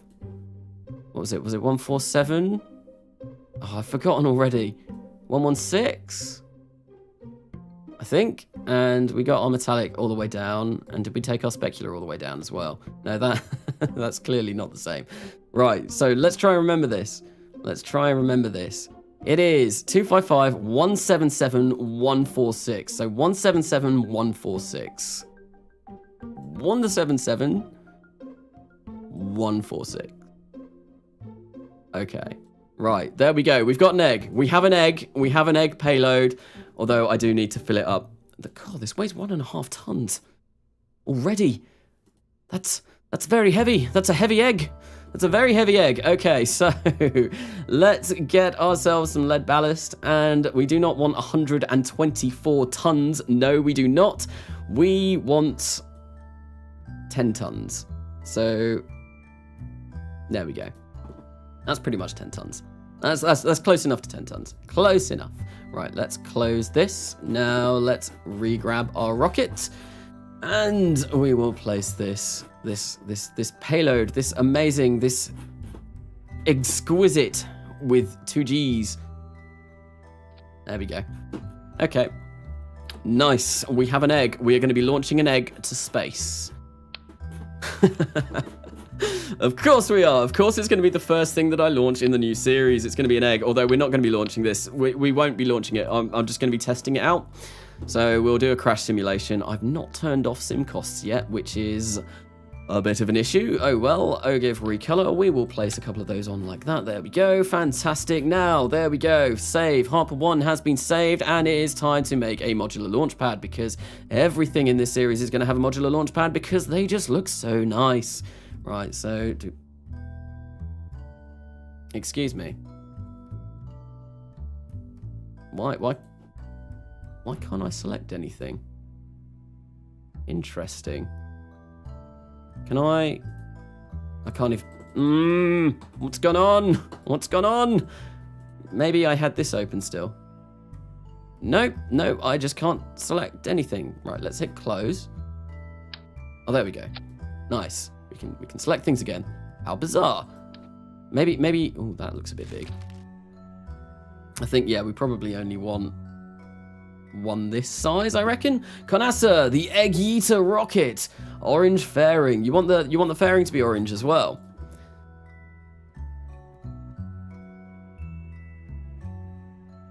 See, I don't know. I kind of like the contrast between the orange and white. Or I don't know. I really don't know. The orange fairing does look pretty cool as well. Oh.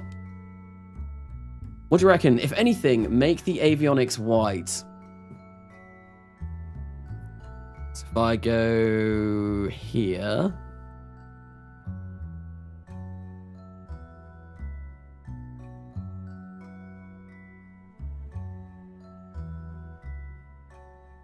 I kind of like it, I think.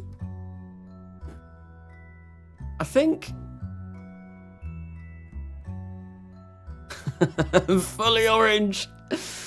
Oh, I don't know. This is definitely my channel though. White and orange. This is very much my orange. This is basically a black arrow.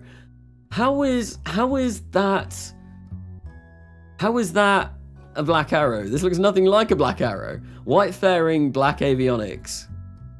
I'm going to try this. I'm going to try this. So a white fairing, black avionics, open recoloring GUI, and we want that to be black. No, I don't like that. I much preferred this. So if we go this for orange. So Carnassa, everyone knows Katniss is the absolute authority on rocket colors. Katniss says white fairing. I kind of, if I go for the white fairing, right? White fairing, and I like that being orange though. Although I've done too much coloring now. I've done too much coloring now. Coloring is all done. So I'm just gonna change this back to black because I did much prefer that black. I don't know why I changed that to orange. I just thought it might look a bit special. Right, so there we go. Let's raise this up and we will create ourselves a launch pad. Right, so frame color. I think I'm gonna go for light gray. Yeah, exhaust shape, we want that to be square, and we want this to be slightly bigger. I think maybe about this size, and we are going to bring this up, and we'll bring this entire thing down. Something like this. There we go. Cool. And do these have, so we've got ladder set up. So this is all new. This is all new in modular launch pads. Modular launch pads look really good. So black and white for the lower. Quick, black fairing. I think you should make the entire thing a gradient from black to white. I'm not sure if you can really do that with the recoloring GUI, but that would be pretty cool. For the next one, black, orange, white. Yeah, okay. Rebel against Katniss, orange fairing gang. I'll check. I'm going to build this modular launchpad, and then I will check and see if I can see if there's been any kind of consensus whatsoever over the white or orange fairing by the time I get back to doing that. Right, so select rectangle. Yep, no, that's fine. Square size is 3 meters. Cool. So now what we want, I think. Oh, what kind of launch tower do I go for? I mean, I could go the Falcon route. Oh, I've got Falcon on my mind. Falcon definitely on my mind. This is general fallback tower, large. Is short, not large. It's small. It's very small. Very small. Slim size. Deploy limit. Something like that. Umbilical length. Umbilical height. Oh, this is new. You couldn't change these before.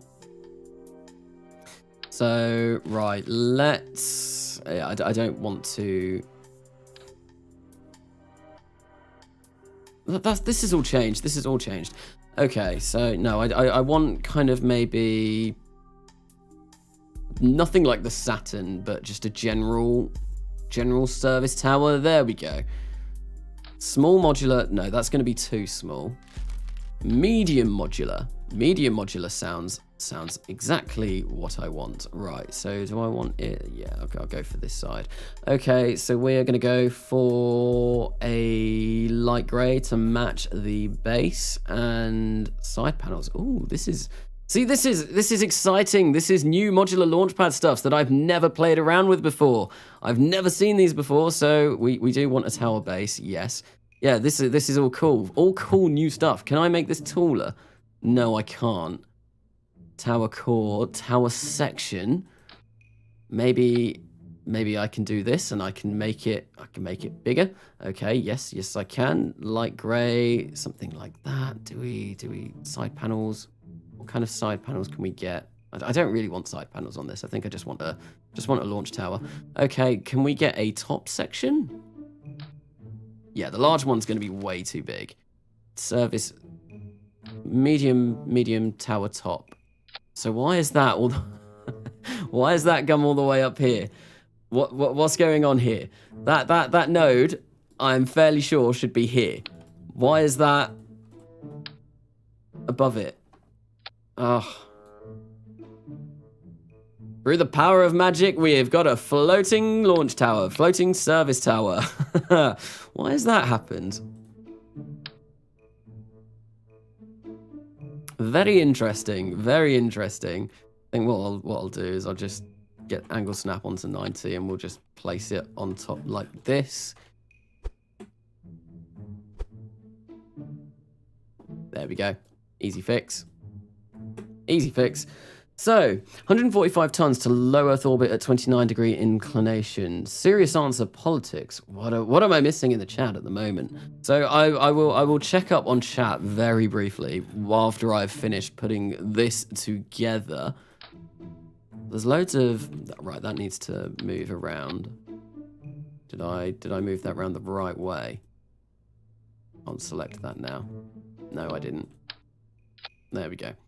Okay, so I probably want some for the liquid oxygen in here, then some for the liquid oxygen and the liquid hydrogen up in here.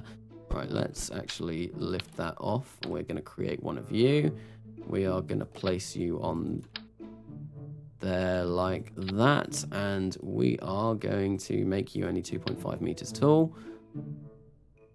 That needs to go. And then this comes... Why is this doing this? I honestly do not understand. Can I make this like this? Okay. Tower base off. There we go. That's more like it. And then we do that. And then we make this section a little bit smaller. Then we lower that. There we go. Cool. Okay, so now that we've done that, and worst TLI, wait, proceeds to drag to the stage again. What am I doing? Kanasa, we're discussing why the SLS is using the evolved shuttle SRMs rather than the Pirios liquid rocket boost. Is LRBs? Pirios is 2 F1Bs, isn't it? The Pirios booster.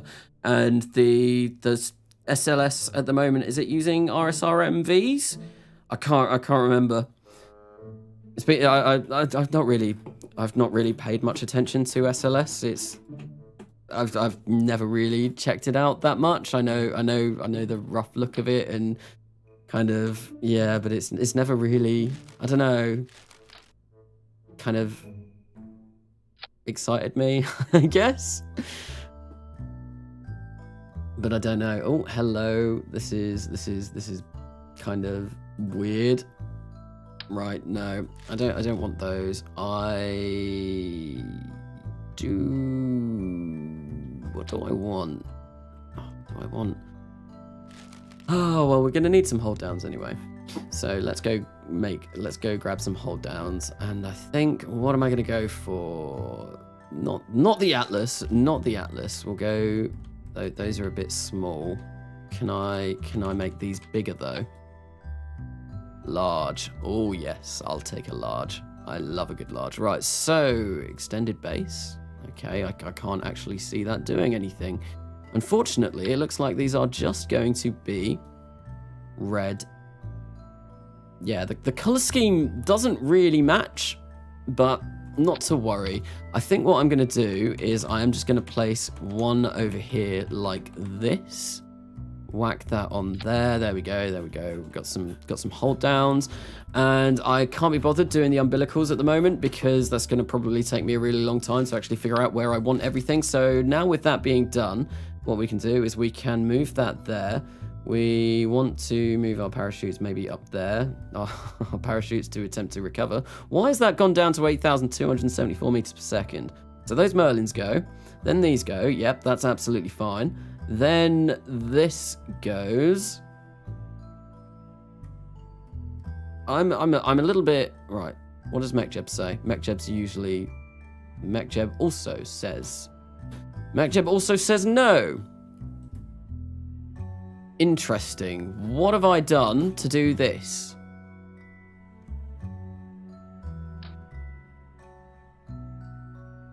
I am a bit confused. And why has our...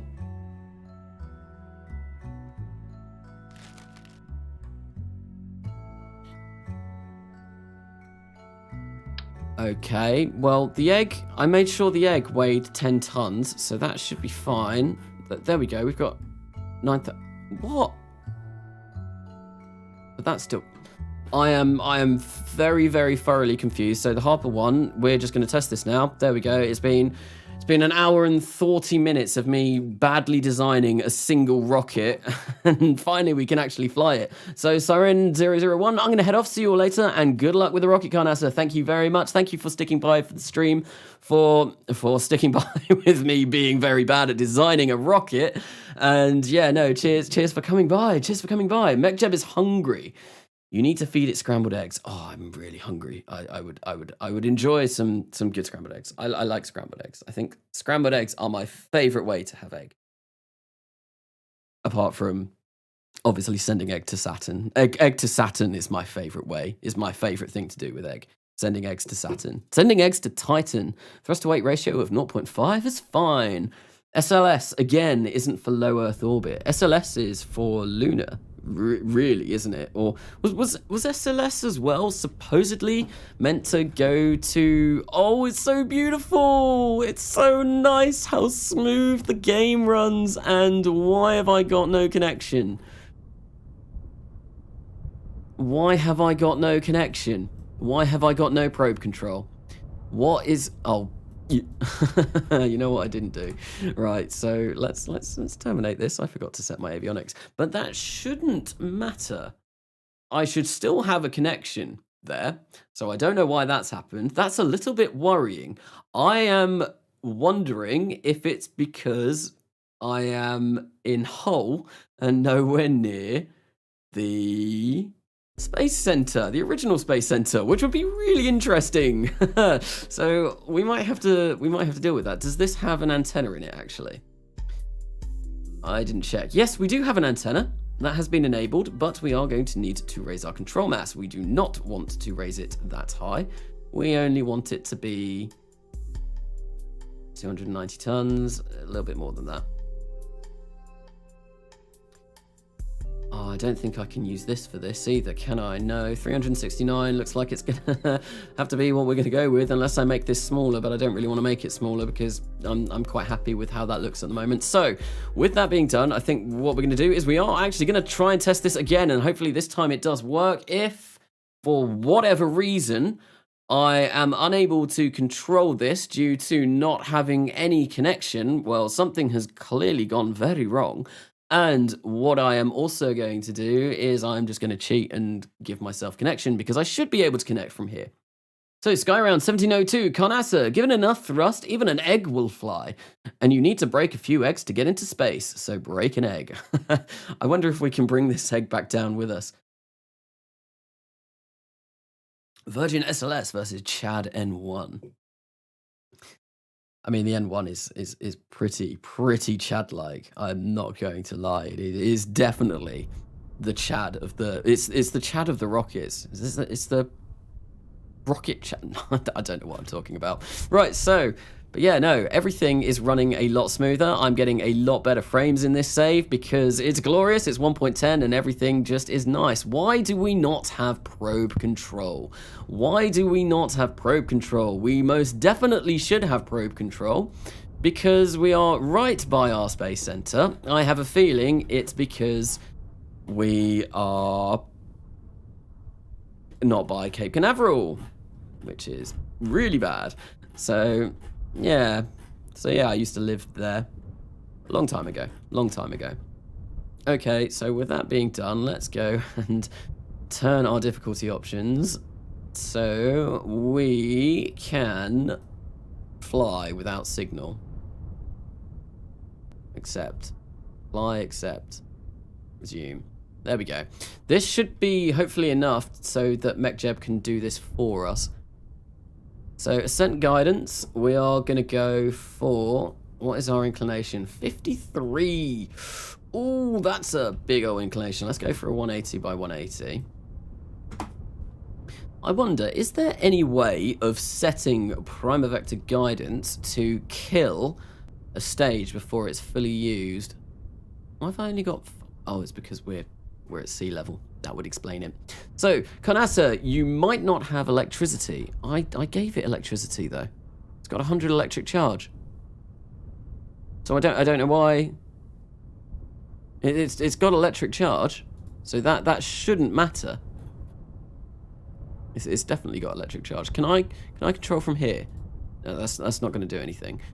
So, I have done that mistake before, though. I have done that mistake before. Have you tried turning it off and turning it back on again? No, I have not. Or if fictional rockets are allowed, my MLV Saturn V29 is the true Chad.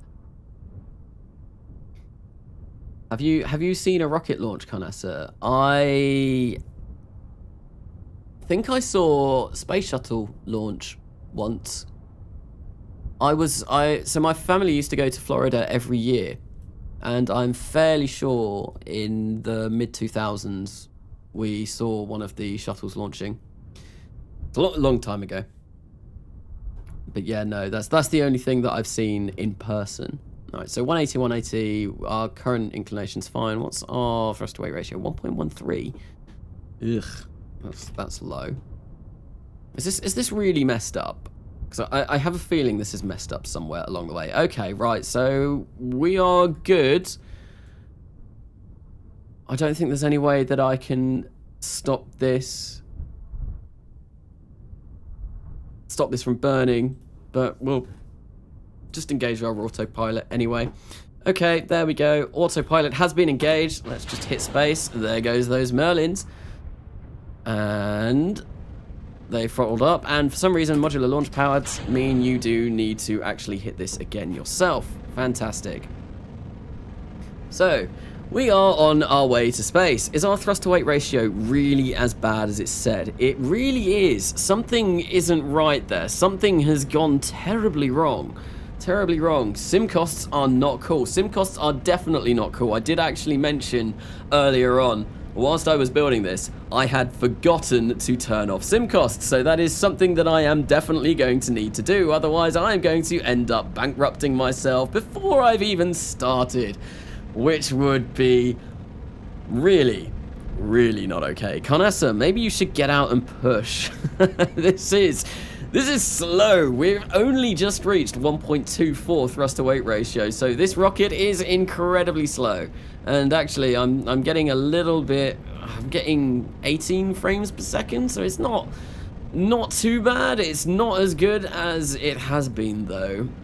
And as far as I am aware, I'm looking over at my second monitor, and it does look like that YouTube is not lagging out, which is absolutely fantastic when I launch one of these launch vehicles, because usually when I did my launches in Kerbal Gets Real, well, the whole thing liked to skip and lag and go all kinds of bad, but for some reason it doesn't look like it's done that today. Conasa, what GPU are you using? I have an RTX 2070 Super.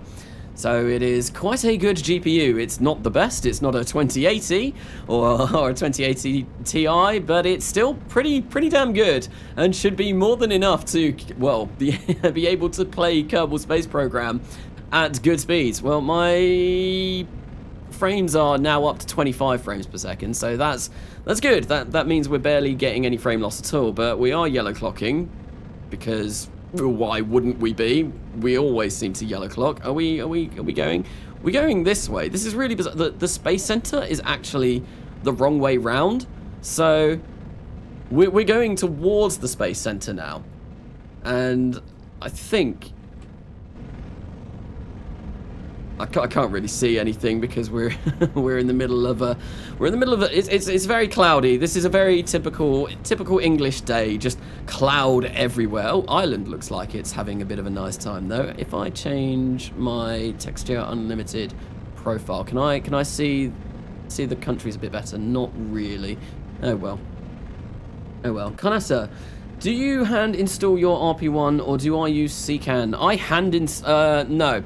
I use CCAN for a lot of it, but I will also go and grab the master branches of Realism Overhaul, of RO capsules, RO engines, all of the RO suite of mods, because usually if you pick up the master branches, there are some nice little added bonuses that you can find in there that aren't on the actual release, which is really cool.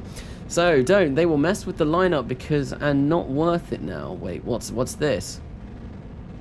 Still living in the 20 series. Man, I really want a 3070. So from what I gather, the 30 series isn't actually that much better. I mean, it is better, but I'm kind of a little bit disappointed. I bought my 2070 Super in about May this year. I think it was about May this year. And I'm really kind of a little bit upset that I bought it then, because obviously the 30 series then came out, what, a few months ago, and I probably wouldn't have got a 30 series. However, what I would have done is I would have bought a 20 series for a lot cheaper than what I paid for, but oh well. So actually, this doesn't look like we're going to be getting to orbit. It's going to, well, we might be. It's very close, very close. We're on... It says we're going to have 40 meters per second of delta V left, so that does mean that we couldn't make this reusable. We'd have to fully expend the first stage to get this to orbit, which is obviously not something that I really wanted to do. I really don't know. We had like 9,800 meters per second of delta V not that long ago. Maybe the egg is heavier than I anticipated. Although I don't think it was. Ooh, look at that. This is so nice being able to run this smoothly. I'm really kind of, well, we've only got 60, so our electric charge is also going down way quicker than it should be. How long has this been in the air for? 2 minutes. That's going to run out. We're going to run out before we make it to orbit, so we need to change that. Great. Why are all my screens telling me things that aren't real? They're telling me things that are... They're giving me fake news, fake screens, fake news, and fake information. Oh, not good. Really not good. So 30, 60, 70 is probably 2, but that depends on whether they make a higher VRAM version in the future. Canasta, add a 5th Merlin to reduce your grav losses. I think I probably will end up adding a 5th Merlin. Why are we getting those funny artifacts? So let's get JR's Textures Unlimited preset, because that kind of avoids these funny artifacts. Yeah, I think one thing that that is definitely something I will probably look at doing, is getting a 5th Merlin in here, because this thrust to weight ratio, I thought it was going to be about 1.25. It quite clearly is not 1.25. So yeah, we need to sort that out. There we go, and there goes that stage. That really didn't go very far. Those separation motors did not help us out an awful lot. And yeah, no, we don't have enough delta V to actually get us to orbit. So I think what I'm going to do is we are going to add a 5th Merlin 1D. We are also going to maybe extend the length of the first stage just a little bit, because yeah, this thing isn't getting to orbit. This thing is not getting to orbit. We'll be, according to MechJeb anyway, 40 meters per second of delta V short. So yeah, this isn't good. This isn't good. Where are we going? Where are we heading? So we would be coming right over Germany. So our first stage would be landing in Germany somewhere, I reckon. We have just, yeah, we've just sent a very large rocket stage over to Germany. I hope Merkel doesn't mind. Oops. Oh well, right. So there we go. This clearly does not work. Let's go back to the vehicle assembly building and make it work. We will make it work. Okay, right. So let's. Oh, hello, game. Are you gonna crash on me? Hopefully not. So actually, talking of crashing, my Kerbal Gets Real never really crashed. It just slowed down unbearably. This save has crashed on me several times already. Don't bomb Poland. I will try and avoid Poland. That was, I'm not sure where exactly that was going to be landing. That was somewhere on the border of Poland, Germany. It was very close to Poland if it wasn't actually there. Oh, there we go. We get the funky music again. Very nice. Very, very nice. So, what are we going to do? We are going to add ourselves another Merlin. Le Merlin. Right, so let's move this.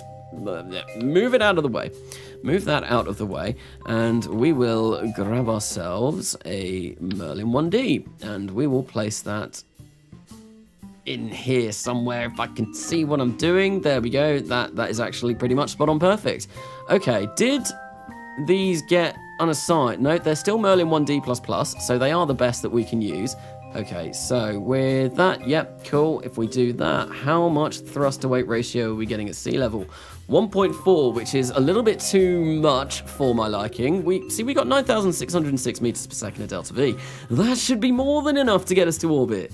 That really should be more than enough to get us to orbit. I honestly do not understand. Maybe it might be because I'm launching from, yeah, the inclination that I'm launching at. 9,600 might not be quite enough. So let's actually make this a tad bigger. So if we go for 24 meters, that gives us 9,701 meters per second, 1.33 off the pad. That's not too bad. And then why have we only got 0.85? That's also a kind of good area that we want to be. Right, so if we place this over here, is that on the right thing? I don't know if it is or not. If not, oh well, what to worry. There we go. Let's save this again, and let's let's try this yet again, and hopefully this time it will work. I mean, I always say that during streams. I'm always like, hopefully it'll work, and it never actually ends up working. So let's start simulation. Kanasa, you could also add some small SRBs because more boosters. More boosters are indeed always nice, but I am actually fast running out of mass. So I've got two 350-ton launch pads. That is just about it. This rocket that I'm working on at the moment is 10 tons to low Earth orbit. So how heavy is this? 320. Where's my phone?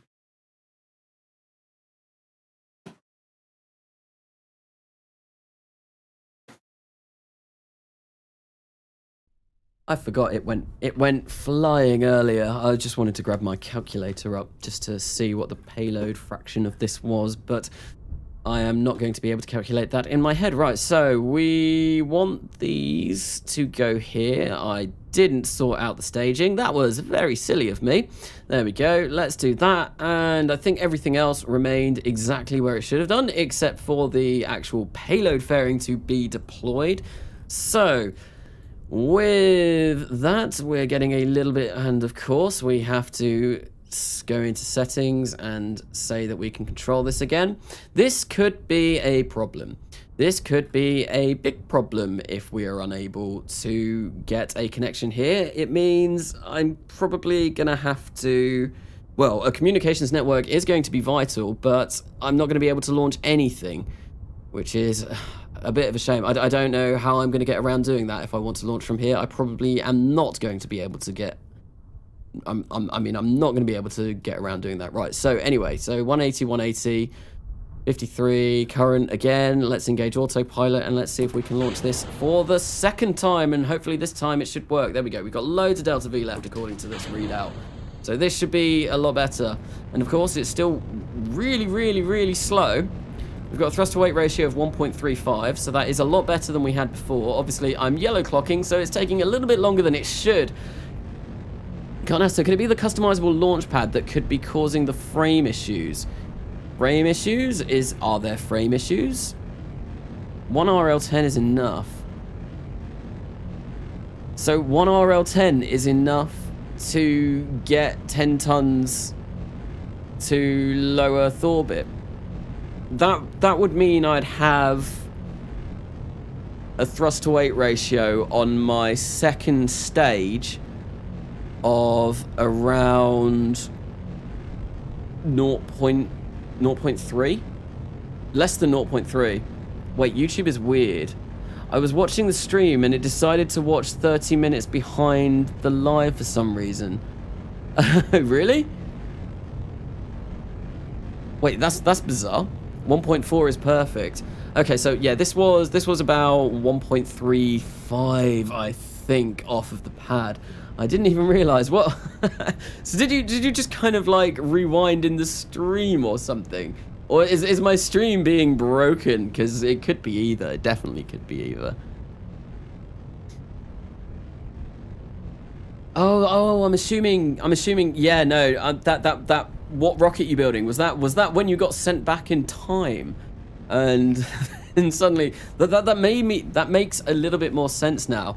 Right, so I think what I am going to do, rather than following this all the way up in slow motion, we're going to hit 4 times physical time warp, so we can do this really quickly. We are getting a bit of a wobble, though. I'm not entirely sure why that's happening. We are definitely getting a bit of a wobble. Maybe it might just be because of the physical time warp. Are those higher clouds? No, they're not. That's the Aurora Borealis, I reckon. Aurora Borealis, located entirely... Oh, I can't remember. Precisely here. Oh, no, the... Simpsons meme. So now we've got 357 meters per second of delta V left. And this stage is going to burn for quite a while, 0.89. We could probably, you know, I might get rid of, I might just have this as 2 RL10s. There we go. The egg is on its way to space. The fairings have deployed, and we are fast approaching space with the egg. Prepare for ludicrous speed. Do nuclear engines work this time? I have a feeling they might. I do not have Kerbal Atomics, and I do not have Near Future Atomics, or whatever it's called as well. Ooh, space music. And look, there we go. We do actually have FMRS working. Obviously, we can't do anything with it at the moment, but oh, I need to put avionics on that other stage if I am going to try and recover it. But yeah, no, I don't have Near Future Atomics either, so I think the default nuclear engines that I'm going to be having on this save should theoretically work. And if they do work, I'm definitely going to be making use of those in this series, because I really want to be able to use nuclear engines. Wait, I thought KGR stopped. This is the new series. This is KGR, the next Millenia. It's basically like KGR followed on. So yeah, this is great. Are you going to add a mod list to the description? I will be adding my mod list to the description of all of the videos that I release. Yes, I will be. Once I have finalized it, I'm still not entirely sure if the mods that I'm using right now are going to... Hello? Why did we just... What? Oh, we ran out of power. That's what happened. Oops. There we go. Right, so we need to terminate that. That should actually work, though. I just want to get it to orbit, though. We need to get the egg to orbit, so I'm going to go and give it a little bit more juice. Yeah, no. For when I start actually releasing videos, I'm probably going to maybe have a few minor changes to the mod list that I'm running at the moment. So I will include a full mod list in the videos once it is all done and put together, but I don't know if the mod list is finalized yet, is basically what I'm trying to say. Right, so we need more electric charge. 100 was not enough. I think we'll probably need 300 or thereabouts. Update, there we go. And don't grab anything off, and let's try and launch this for the final time. And this time it will work. It will definitely work. Egg 13. So what's happening with... Oh yes, there's a lot of eggs in the chat. So of course we are going to be attempting to launch an egg. Well, that is the payload. Someone did say that the first payload, I can't remember who it was in the chat earlier on, someone did suggest or recommend that the first payload that we launch into low Earth orbit will be an egg, which is why we do have an egg within the shell of this. Hey, Carnassa, just stopping by to say hi, but it looks like you're doing good. What are we doing? We are currently badly designing launch vehicles for the new series of RP-1 that I'm going to be doing, the next Millenia. And I just whacked KGR in front of that because, you know, it kind of shows that it's a direct follow-on. Not a direct follow-on, but, well, basically a direct follow-on from Kerbal Gets Real. Okay, so last time we launched this thing. So with that, we've got one... Yep, those are in a good position. We want those. those payload fairings to go there. And I think with that, that should be us to... Oh, I meant to change the RL10 out. I'm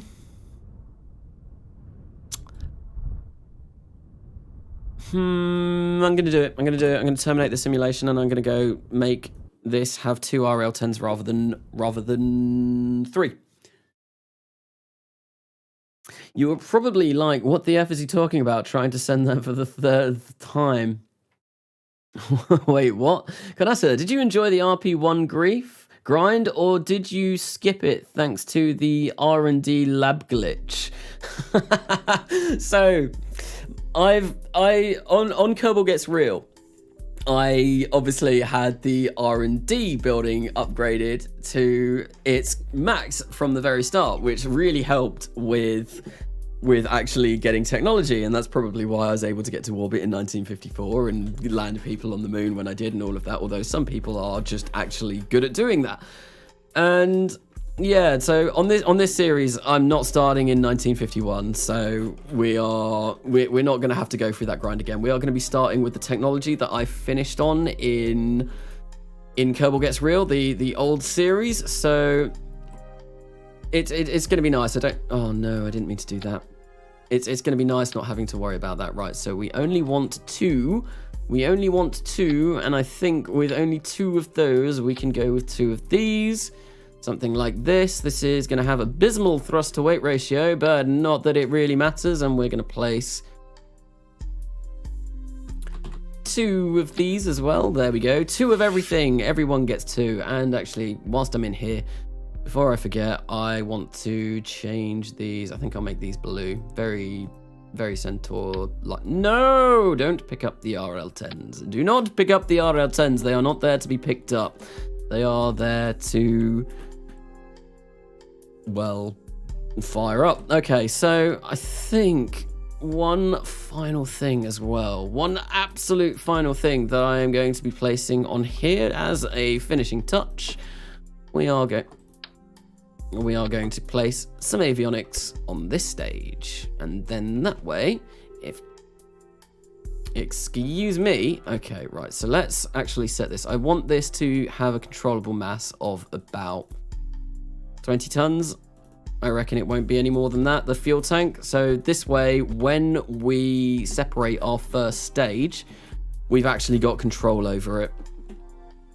And I did not set how much battery charge that had, but oh well, I'm sure. Simulate in planner. No. Then why are we...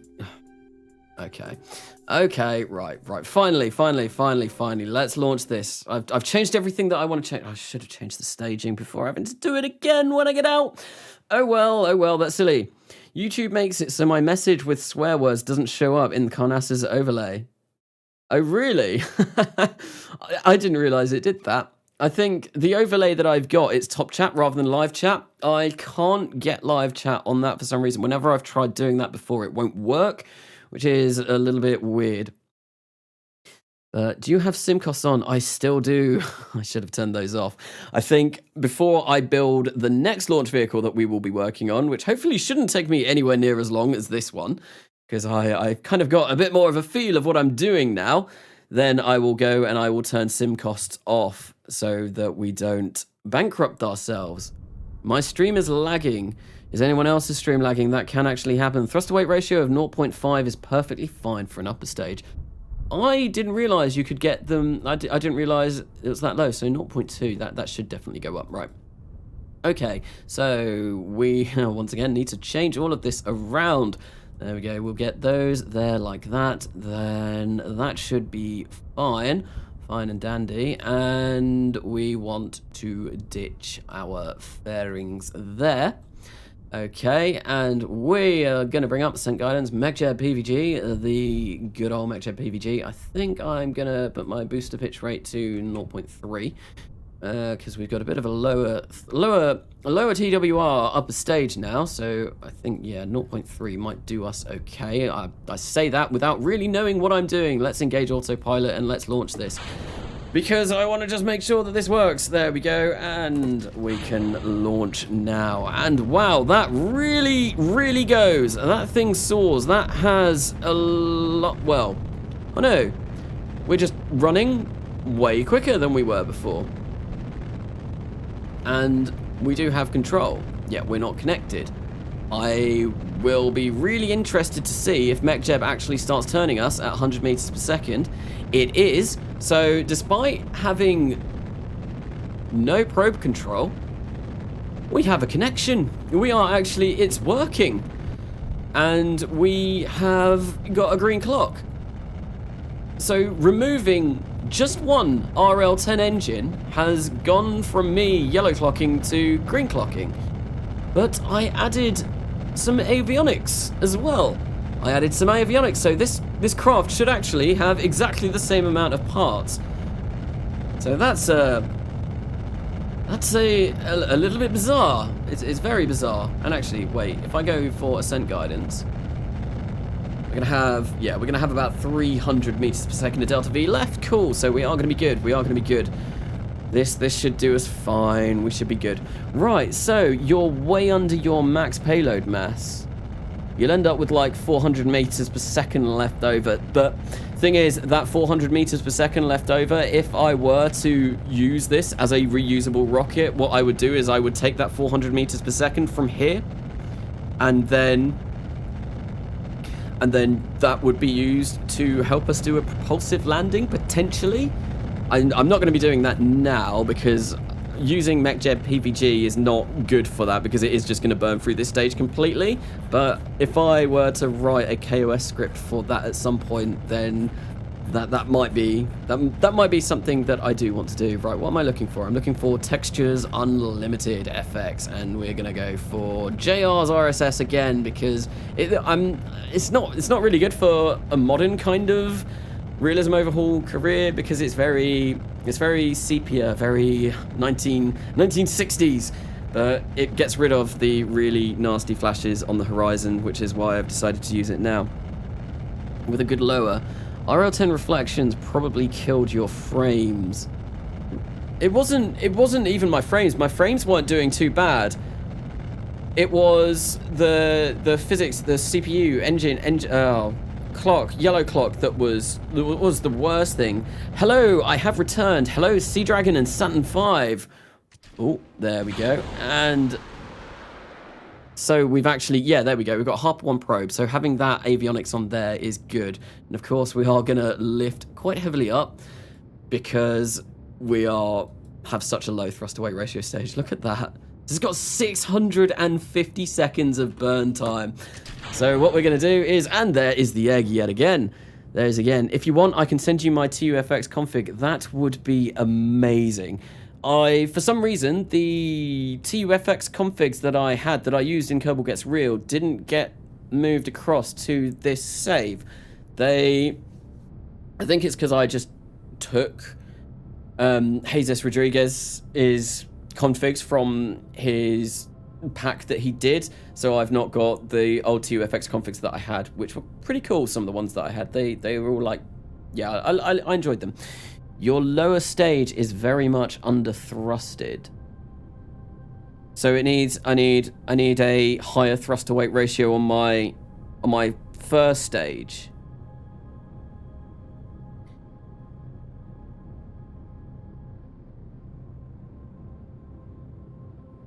I think, what did it start off with? I think it was 1.4. 1.4? 1.35 thrust to weight ratio? Oh, there we go. Now we've lost... Okay, that's really interesting. Now apparently we've lost connection. Even though... so this just seems to be broken. And yeah, we also apparently don't have enough delta V to get this to orbit. Very interesting.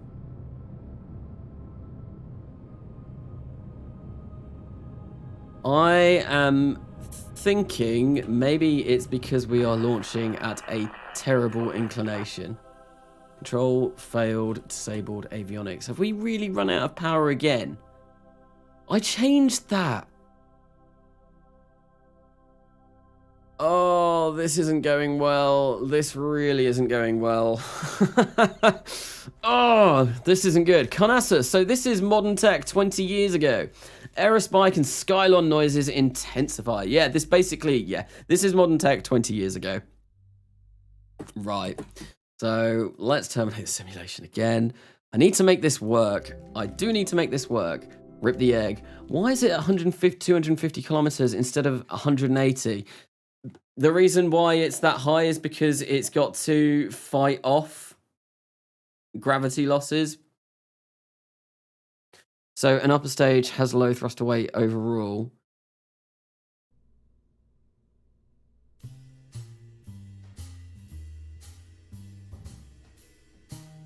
What mod gives you those good airplane shuttle-like cockpits? Stuck with the X-15 cockpit and it's terrible for re-entries. I end up almost burning to death. I don't have... So, I don't think I have any mods that add any airplane cockpits or anything like that. The only mod that I have is RO capsules. Cringe upper stage. What's a cringe upper stage? What do you mean? Whatever do you mean? If your lower stage was better, it could go flatter as far as I know with the same low thrust upper. So we've got 1.34. So if I were to say get this up to 1.44 or even 1.5, that's still technically enough delta V to get us. That's still more than enough delta V to get us into orbit. 1.47 thrust to weight ratio off the pad, which is that's pretty insane. So 0.57. That's not actually too bad a thrust to weight ratio either. Right, can we go away, please? Right, and I want to fix this whilst we're still in here. Fix this. Then we want our payload fairings to go off here, and nope, not there. We want those to go off there, and we want to whack some more electric charge into here. I am fairly sure that I put electric charge in here, but apparently I did not. So what did I want to go for? I think maybe 300 will be enough. 3 times the amount should get us to orbit.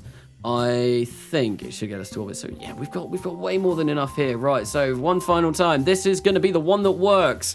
Launch vehicle design is not going very well. So let's start the simulation. Would the RL-100 that someone suggested a while ago work better? That might.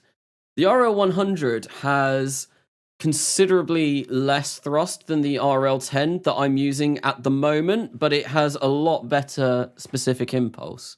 So the RL-100, I think, only has about... It's 66 kilonewtons of thrust, I think. RL-10 is big dumb for upper stage. The epic J2S. The J2 is going to be way too powerful. Conasso, why didn't you listen to me? JM Studios, what did you say? What did you say before?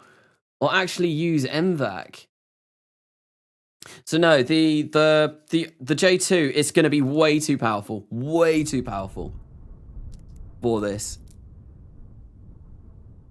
because this only needs to lift 10 tons to low Earth orbit. J2 will give me a thrust to weight ratio of something ludicrous. Mission control, let's go. I.e. me. Hello, Ziggy Kerman. So cringe hydrogen thruster. What's wrong with hydrogen thrusters? Hydrolox engines are the best. They are so their specific impulse is amazing. So I like to use them as much as I possibly can. Right. So anyway, current 180. We've got a lot better booster pitch start. Let's go. Let's try and burn a bit flatter. If I maybe change this down to 80, and if I put this to 0.5 degrees a second, 0.4. I'll stick it on 0.4 again. We will engage our autopilot, and we are going to launch this thing. And there we go. Let's launch this. Now, this is really got a lot of thrust. Anyway, I am quickly going to go and grab another refreshment whilst this begins to launch. I will be back momentarily, but I will leave this launch. I will leave this on whilst I go. See you, everyone, in a short little while.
Hello everyone, and I'm back. So,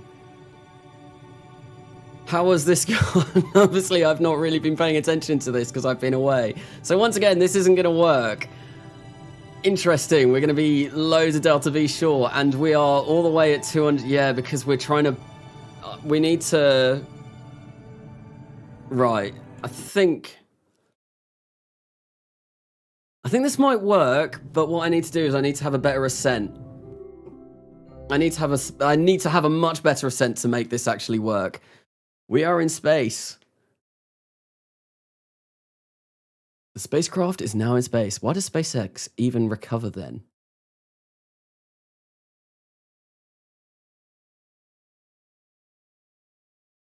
I'm just trying to follow what I've missed on the chat at the moment. So, DCSS has a very low thrust to work low, way below 0.5. Carnassa, more boosters!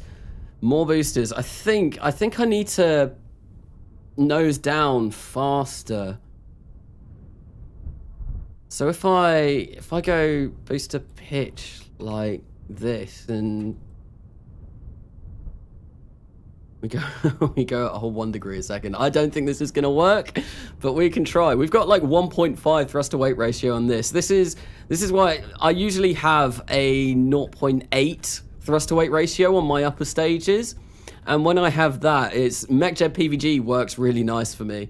And yeah, PVG isn't working nice with this. I think maybe I'll go for a little bit lower of an orbit. I'll go for 160 as well. We'll go for current again, and let's try this. Come on, please work. It says we're gonna have like 966 meters per second of Delta V left. Usually over 800 is a good kind of margin to go for. So let's fire this up, and if this doesn't work, I'm gonna go cry. There we go. Let's fire up the rocket, and this thing really gets off the pad very, very, very quickly. So ideally, we do want to be turning over quite quickly as well. But I think. Is this gonna turn over too quickly now? I have a feeling it might. This could be interesting. If this works though, yeah, no, I think we're pitching over way too quickly. Way too quickly. Although, I don't know. This will be interesting. Liftoff of HTF2. Candice, if you have good equals high total impulse, lower, you can mitigate bad low thrust uppers. Vanessa, I usually find I need close to 1 kilometer a second while launching from Baikonur. Okay, so this is going to be roughly the same as Baikonur. I think Baikonur is what? Is 51 degrees?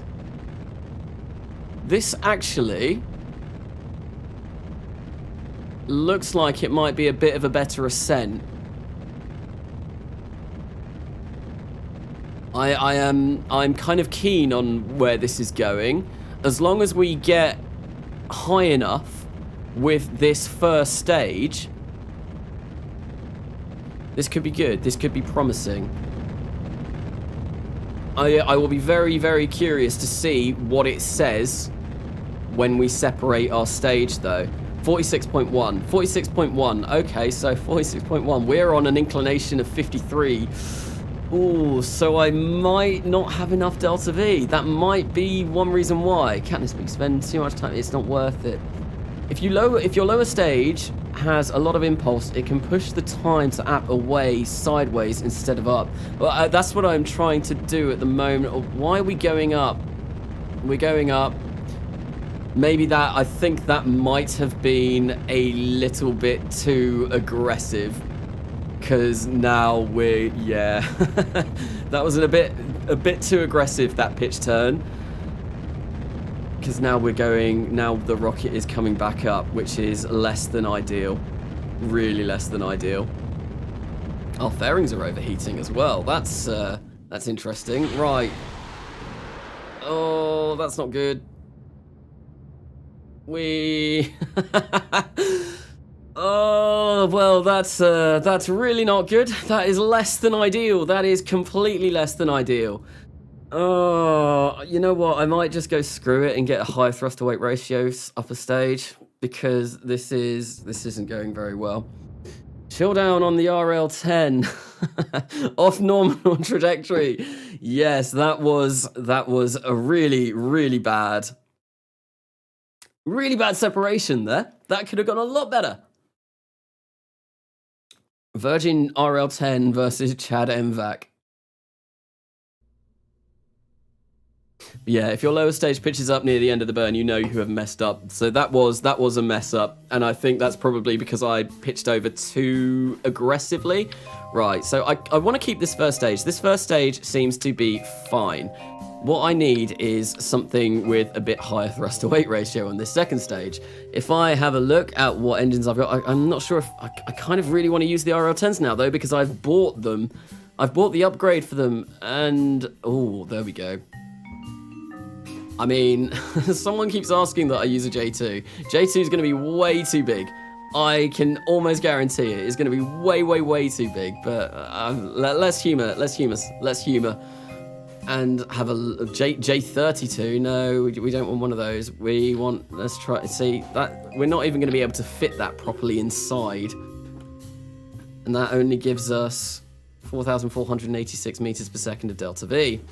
This is a ridiculously huge engine for this, and it's going to give us a thrust to weight ratio of 2.81, which is way too much. So yeah, no, we're not using that. We are definitely not using that. That is too much, way too much. Right, so if we come back out, I think Lucy suggested one of the M somethings, M40. I'll just whack an F1 on there. No, we're not going to be doing anything like that. That's really silly. How is a usual J2 like?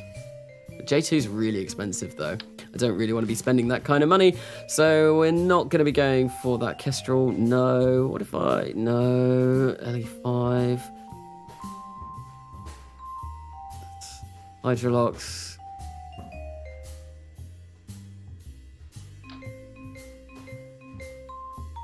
That doesn't look like it's got the right place to actually be on. Okay, interesting. Okay. Right.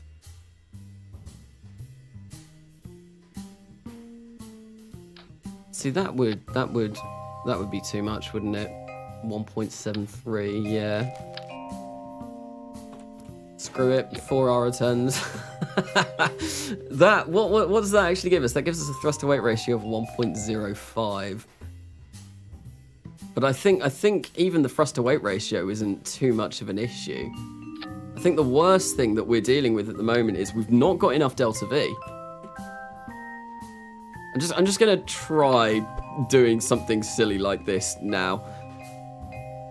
I just want to get to orbit. I'm a little bit fed up of falling short, so I just want to get to orbit. Once I've got to orbit, I can make it better. Because this is oh, come on. This is getting out of hand. This is definitely getting out of hand, right? So if we place that there we go.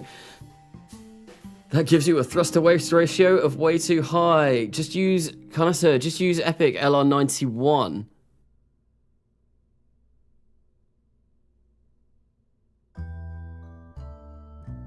I kind of want to use Hydrolox though.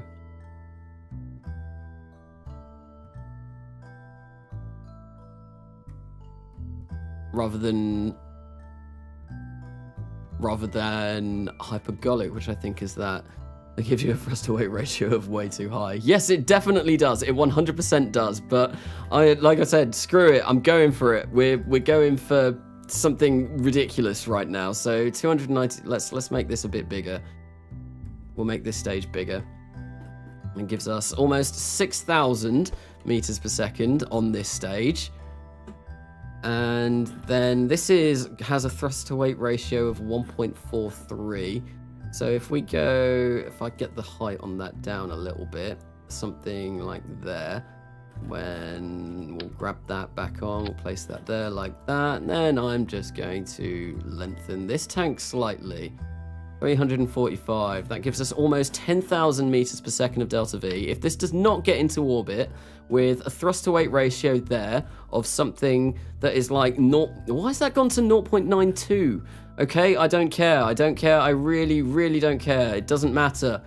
This has 1.26. I think we'll get this up to 1.3. There we go, 1.31. And yeah. If people can't tell from the tone of my voice, I'm getting a little bit fed up of doing all of this. I just want something to work. God damn it, just work. Work, please. Please work. If that doesn't get into orbit, uninstall the game. Yes, if this doesn't get into orbit, I should feel bad because I can't play RO anymore. It's been a while since I've done launch vehicle design. Magical Space Bees. I tried. So before I did the Falcon 9 to low Earth orbit shenanigans that I wanted to do, and before the Destroyer absolutely destroyed me as well by landing a Saturn V on the moon, 12 hours later, I was actually, the one video I was considering doing that I'm not sure if it's going to be possible or not. I need to go back and try it again. It's trying to get Erebus to orbit. I did try, originally my plan was get Erebus only to the moon. And that I think is just not possible. Completely not possible. I'm going to remind everyone, NASA has been designing that one rocket for 2 hours and 30 minutes. Yes, I have. Yes, I have, and it's really embarrassing. It's really embarrassing. Right, so let's go. Come on, engage autopilot. Current. Yep, cool. We don't want to be good. We don't want to be doing this. I think we'll go for like 0.6 maybe. Booster pitch start. We'll go for 60. Let's see how that goes. No. Disengage autopilot. Reset guidance. Do not press. Does anyone know what happens if you press that? Because I've never actually pressed it. The big do not press sign has always deterred me from actually pressing it. But does anyone know what actually happens? Because I don't. Right. So finally, let's launch this, and this is gonna work. This is gonna work. This is gonna work. If it doesn't work, I am gonna go away, and I'm gonna cry for the next 10 minutes. Everything is possible if you add enough engines. Even in RO, this still holds true. That is very true. I mean, it was getting to a point, though, when I was doing Erebus to the moon, each stage that I was creating had about 300 Erebus on it. And I was getting about 1,000 meters per second of delta V for each stage that I was building. And then, obviously, there were more and more Erebus on each stage. And because they can't gimbal or anything like that, you've got to have a way of being able to control the rocket. And it just made it so incredibly heavy that I don't think it would be possible. It might be. It could be. I was talking to N9 about it, and he was joking. He joked, saying we need to get Struts and Blitz to do it, because if anyone can do it, Struts and Blitz can get Erebus to the moon. Yes. So 69 likes. Oh, very nice. Nice. Definitely nice. I believe it restarts all the engines and tries again. Erebus to Mars. Erebus to Mars would be I mean, actually getting to Mars with Erebus, probably not that much harder than getting Erebus to the moon. So the moon is what, 3,150 meters per second of delta V that you need to get to the moon. So Mars, it can be as low, I think, as 3,600 meters per second of delta V. So it's really not going to be that much more. So if I could design something that got Erebus to the moon, it wouldn't be that much more to get Erebus to Mars, which would be, yeah. And robotic gimbals, that would be, yeah, potentially you could do something. You need SSTU clusters. Yes. I don't have SSTU on this install. I did on the last install. I don't have it on this install just because SSTU bad for RO and RP-1 and all of that, or so I've been told. So I didn't actually pick that up for this install. We're going to be going up again, aren't we, before we burn out our first stage. I have a very strong feeling that we are going to be going up more. I don't know. It does seem like it's kind of happy where it is. We've got a thrust to weight ratio here of 0.92, but we are gonna, this stage will start tipping up, I imagine. Yeah. We've got 752 meters per second of delta V left. How is that gonna change by the time this stage cuts out? There we go, 752. Oh, it goes up. Now that's interesting. Well, this means we are gonna get to orbit. I mean, if we do not get to orbit, I will be incredibly shocked. This was actually probably a very good ascent profile for this. Well, I do like the orange and white. I don't like the fact that we've got 4 RL10s on there, though. That seems very overkill. That seems incredibly overkill. But, oh well, that's something I probably, once I can get this to orbit, which we should be able to relatively soon, I'm just going to physical time warp through the rest of this. Then it will be time to work on the next rocket, which is, I think, only the 5-ton one. Yeah, I want to create a 5-ton one for just general low Earth orbit operations, and then I do want to also work on a 25-ton one, but unfortunately I'm not going to be doing that anytime soon. Reason being is to get 25 tons to orbit, I am probably going to need either an incredibly efficient rocket, which can get a payload ratio of almost 10%, which I'm not sure if that's going to be possible, or I need to get the 700-ton launch pad, and I do not have the 700-ton launch pad at the moment because I decided against it. I decided not to go for one that size. We've got 2 350-ton launch pads for this space agency at the beginning. Once we start earning money from doing contracts and all of that, then we will upgrade our launch pads and stuff like that. Turn off sim costs. Yes, I am going to turn off sim costs when I can. And what I'm going to do is, this is still kind of like very at the start, and I'm still cheating myself money to be kind of like where I want to be at the start of this series. I will probably just go in and cheat myself the money that I have spent. I reckon it's probably been about 15,000, maybe. This one's been 7,000 almost, and there's been quite a lot of simulations. But would you look at that, we have got the egg to orbit finally, and what is it doing? What is it doing? It's going crazy. It's going really crazy. What is going on here? Why is the RCS just going absolutely insane? I don't know. Right, so now that we've got a 160 by 160 orbit with 752 meters per second of delta V left, this is way more than enough. We could probably... Yeah, this is overbuilt. This is way overbuilt. Right, how... That will get us down to 84, which unfortunately won't delete this. Oh well. Right, so terminate simulation. I'm done with this rocket. It's 5.3 Gs as well. That's a lot of G-forces. A lot of G-forces. This is not okay. What's not okay? What is not okay? Precast crane. O2. CSLS. We are in orbit. We definitely were in orbit. Nuclear stages are insanely huge. Yes, they are, because liquid hydrogen, which is what fuels nuclear stages, is very, very, very not dense. What's the correct term for not dense? But yeah, no, to fully make a proper nuclear stage, it's yeah, they are very big rockets. Right, so Harper-1, I think actually what I'll this will be the Harper 5 for now. This is the working title, named after Albert Harper, the guy from the original, the OG Kerbal Gets Real astronaut. And it's because it's got 5 Merlin 1D engines on the bottom.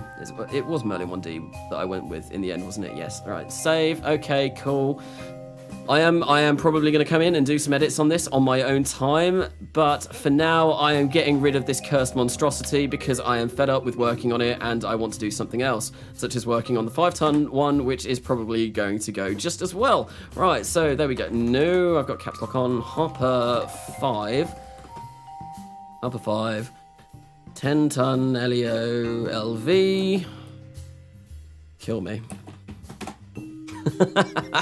There we go. No, don't kill me. That's a joke. That's a joke. Right, so we are gonna whack this back onto the egg, and then we're gonna save this. Right, so there we go. And now we're gonna work on something new, which is going to be 5 tons to low Earth orbit. 5 tons to low Earth orbit is probably going to be good for some small satellites in low Earth orbit that I am probably going to end up using at the start of this career. And 10 tons will probably be good for some small interplanetary stuff, maybe. Or, well, we'll see. I think 5, 10, 25 is a good progression of tonnages to be able to get to orbit. Then I want a 50, then I want a probably 120. Not 100, because 120 is probably a much better size rocket to get to the moon and stuff, which is what Saturn V was able to lift, essentially, or thereabouts, close enough. Right, separate structure. Let us go in and let's fill this up once again with lead, because that is going to be our payload, our dummy payload. Show tank UI. We'll go down here. Lead ballast. Yes. I don't know what those messages were, but I really don't care about them. I think it was a lot of retirements for when I time warped ahead to 2000. So, Conasa, remember the revolution with the car bombs and me going IRA? Wait, what? Where does this come from? So, JM Studios, that rocket is just pure stupid. What rocket? Lamo, wait. So stuff like the Arcus rocket with a first stage that only goes to 8,000 meters. That doesn't seem like a very... Well, to be honest, like... The second stages, usually, they are the much more efficient one, and you want to be, you want the first stage to, like, give you that initial kick and get out of the thickest part of the Earth's atmosphere, but I would have thought changing over to the second stage as soon as possible would be the best way of going about doing it. I might be wrong, this is just kind of like what I have seen people say before. Right, so we have got lead, we need to make this a little bit smaller. So that there should be fine. There we go. So we have five tons. Okay, so what was the diameter of the last rocket? I think it was 4 meters. So I think this will obviously need to be just a little bit smaller. And the lovely jazz music again. Kanasa, it would be such a flex to pay for a launch for just a block of lead. Yes, we are going to be launching an important payload. Nope, it's just lead. It is just lead. It is indeed lead. Right, so I think the last one was 4 meters. I might see if we can get away with 3 meters for this. We are going to do exactly the same kind of style with this. Maybe just, you know, 3 meters like this. Oh no, we want this a cone. We want this a cone. A cone. Top. And then 2.8. No, 2.5. Try this. Right, so. Kanasa, reinstall realism overhaul just to get in the mood. Very nice. So it's about 5 in LEO. Just use logs, liquid.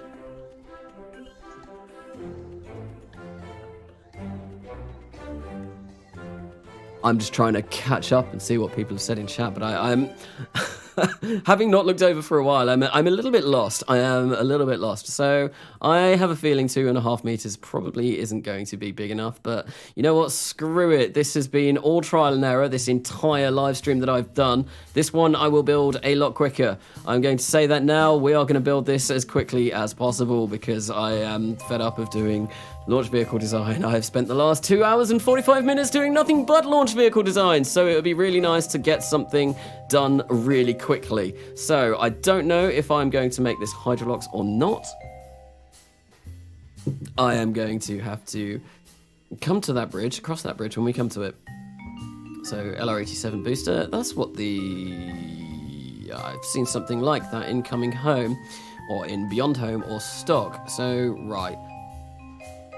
Okay, do I want to... I don't really want to use anything Russian as far as I'm aware, or stage combustion, I don't know. So...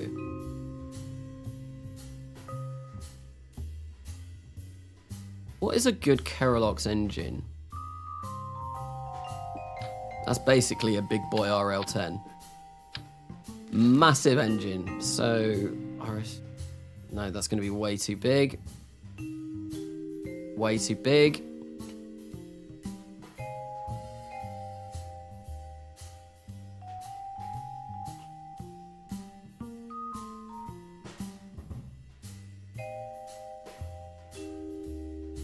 That's hypergolic. Throttleable. Only got 19.6 kilonewtons. It's very small. I just said I don't really want to use Russian engines, but I'm fairly sure that is a Russian engine, isn't it? What's their... yeah, it's definitely Russian. What's their failure rate? They don't have a failure rate. Very nice. They have 300 ISP, so obviously they're not as efficient as Hydrolox. What does that do? It gives us a little bit more specific impulse, a little bit, so it's a no-brainer really.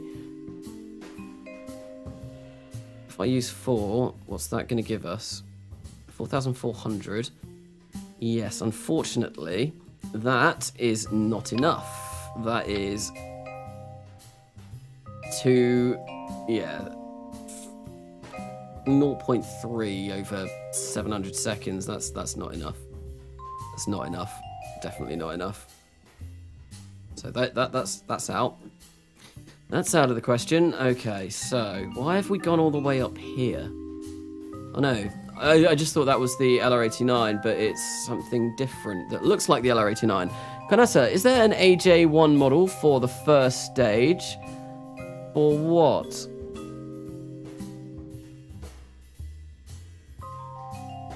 I don't know. Is there an egg in orbit? There was. I mean, we did get an egg to orbit. Unfortunately, it was only a simulation, so it didn't stay in orbit. But we did actually get the egg to orbit. Okay, so what's this? 460 newtons is not enough. So we had 4 of these, which was going to be about 80 kilonewtons. So we could probably do with just one RL10. And that might be all right. I don't know. Why am I so keen on using the RL10s at the moment? RL100 advanced ODTV engine. That's going to be rather large. And removal tanks. Right. So liquid hydrogen, liquid oxygen in vacuum. That is 0.71. That's a yeah. We need something different. We can't use that. Cannot use that. We could use iron thrusters. They aren't going to do us any good whatsoever. Really not going to do us any good whatsoever. MB. What about one of the 100 and that looks tasty. I like the look of those. 155 kilonewtons for an MB35. 10 ignitions. Subject to ullage. 468 ISP. It is rated at 1,130 seconds, which is pretty good. And what does that give us delta V wise? Not an awful lot, but it gives us a huge amount of thrust to weight ratio. If we get rid of pretty much all of this, we will finish on a thrust to weight ratio of 2.36, which actually isn't that bad. That's really not that bad. I think we're going to need a wider core though. So if we go for a 3-meter core, this might work. Go for something like this. Yes, this is what I need. This is definitely what I need. So that is 392 seconds of burn at 0.76. That is also, it's kind of not really giving us enough delta V. So we still need about 5,000 from our first stage. We get this down to like 0.7, 0.68, 5,000. Yeah, there we go. That looks like a good second stage to me for this rocket. So mainsail is an actual sail name on a boat. Yes, aka mainsail. Kanasa, how about an SRB first stage? What, just one SRB? Oh, hello, game. Nope, the game isn't going to crash. So what is this diameter? Diameter of 3. I'm just going with suggestions now because you know what, I might as well. So there we go. We'll get this. This is going to be basically like a toy Ares 1X, I guess, if we have something like a mini J2X or the MB35, and then we get a solid rocket booster. What kind of solid rocket boosters do we have to play with? So yes, we'll get a Tiny Tim. That's definitely going to work. No.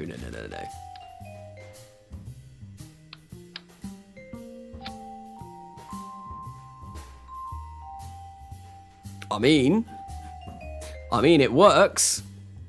It definitely, it's got enough delta V to potentially get us to orbit. Whether it works remains to be seen. Thrust to weight ratio of 1.86 off the Jesus, that's quick. Right, it was the UA1208 that I had before, but is there a better model for it? Or is it just going to have...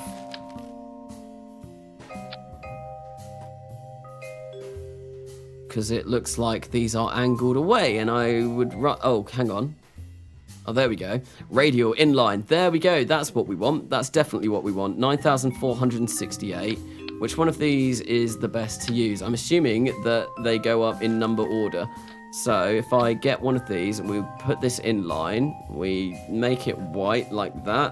White little tanks on the side, and there we go. We do something like that. Then we get a payload fairing on there, conic recolor, something like this. Procedural SRBs. I don't have procedural SRBs. AJ260.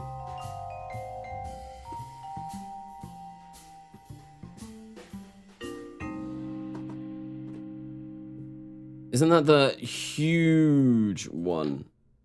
That's gonna be... That's gonna be a little bit too big. This gives us just enough delta V. This gives us slightly over the required amount of delta V. I am not sure if this is gonna work, but you know what? I'm building this really quickly because screw everything else, and we're gonna do this. So someone said, I think it was...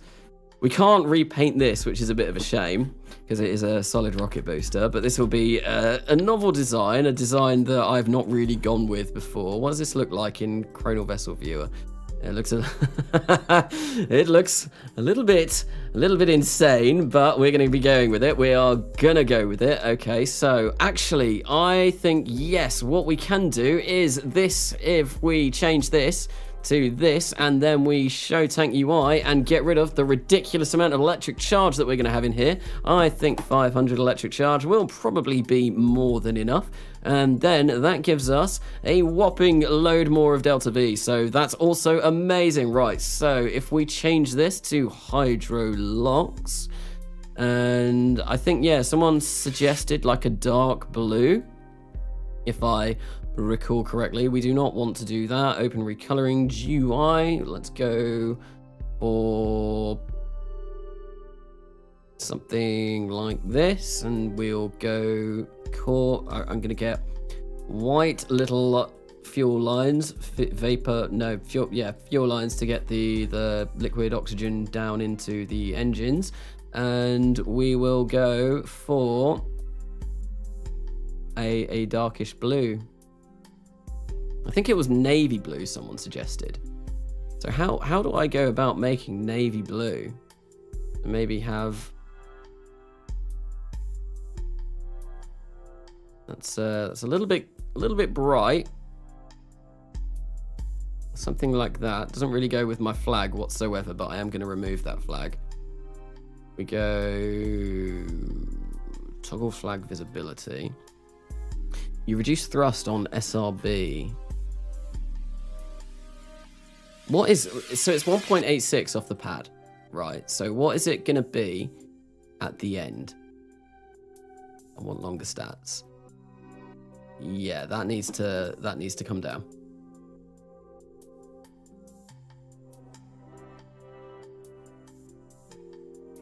Ah, no thrust limiter. I thought you could still put a thrust limiter on SRBs in Realism Overhaul. Apparently not. That is not okay. That's jeans blue.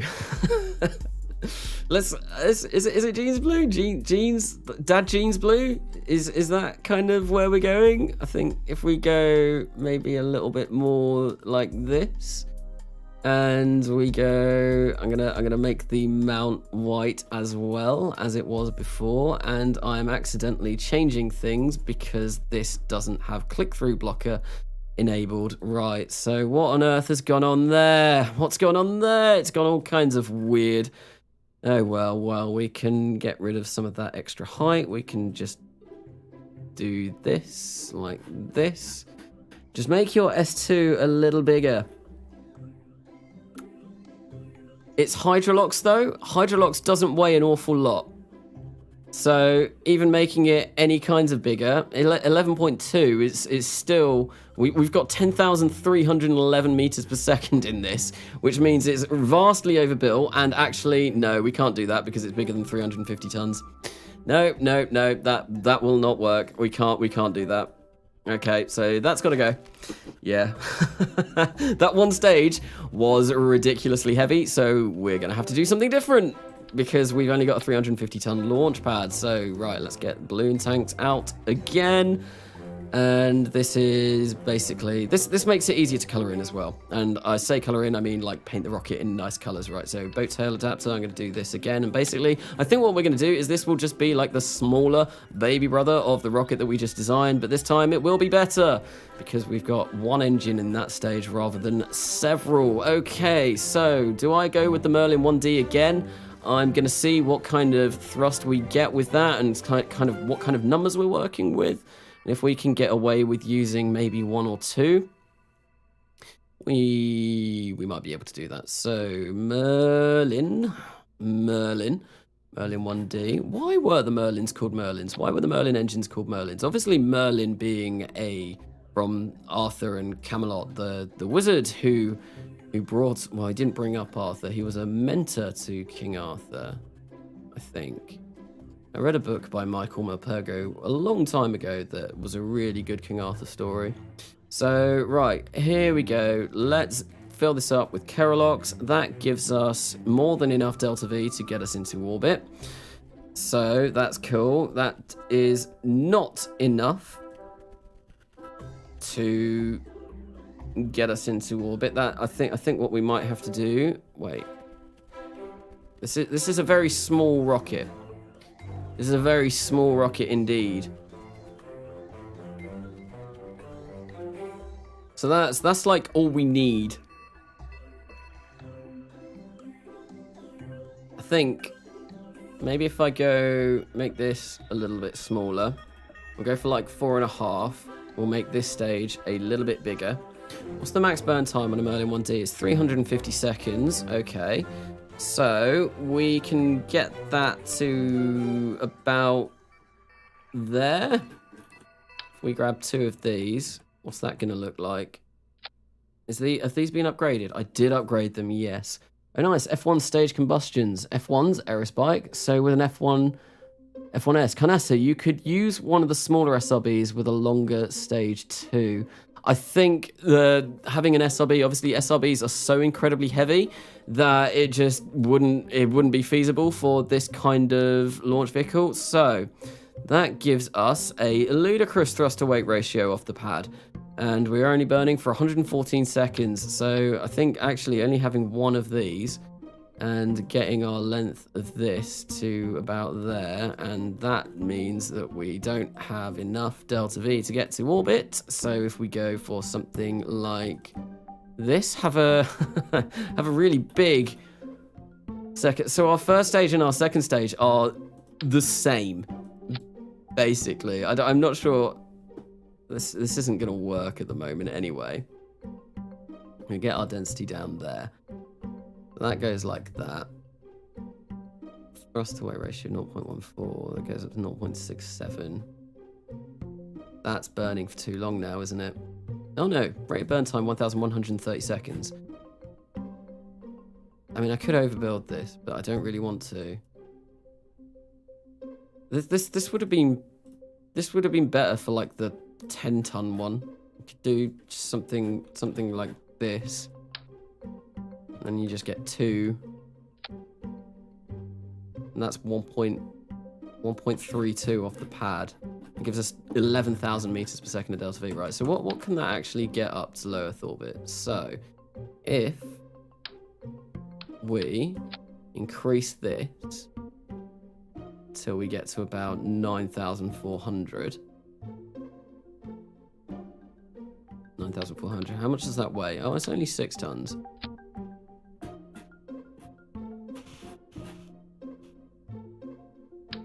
I might just go with this.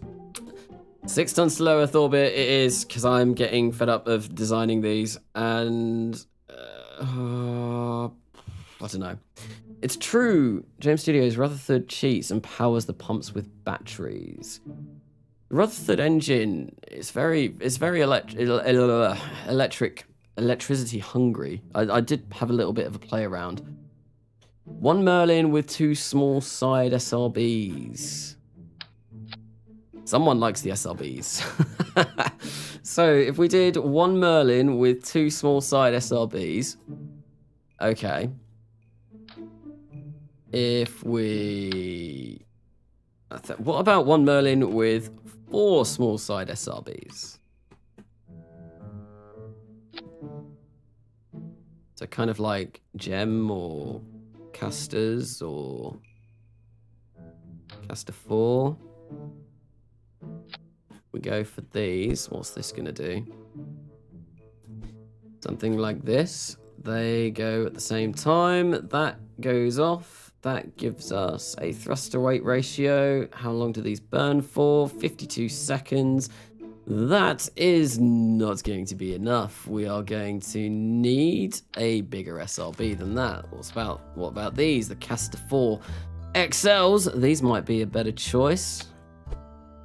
It's got XL in the name. It must be good. Right, so that nearly reaches the top of the rocket. I'm not very good at designing small rockets. Really not good at designing small rockets. Right, so we fire these all up at once. That gives us a thrust to weight ratio of 1.41. And then by the time we get to a vacuum, that's 0.87, which really isn't ideal. This 84-second burn. Is there anything we can do to...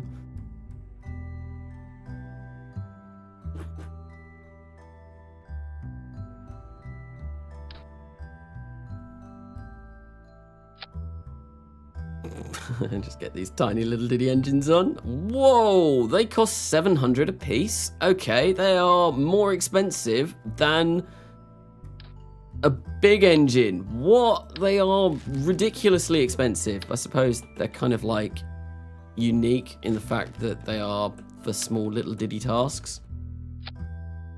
They are very expensive though. What if I place like 2 of these on as well? It gives us 1.82. 1.4. Oh, that might actually work. That will work. We've got way more way more delta V than we need.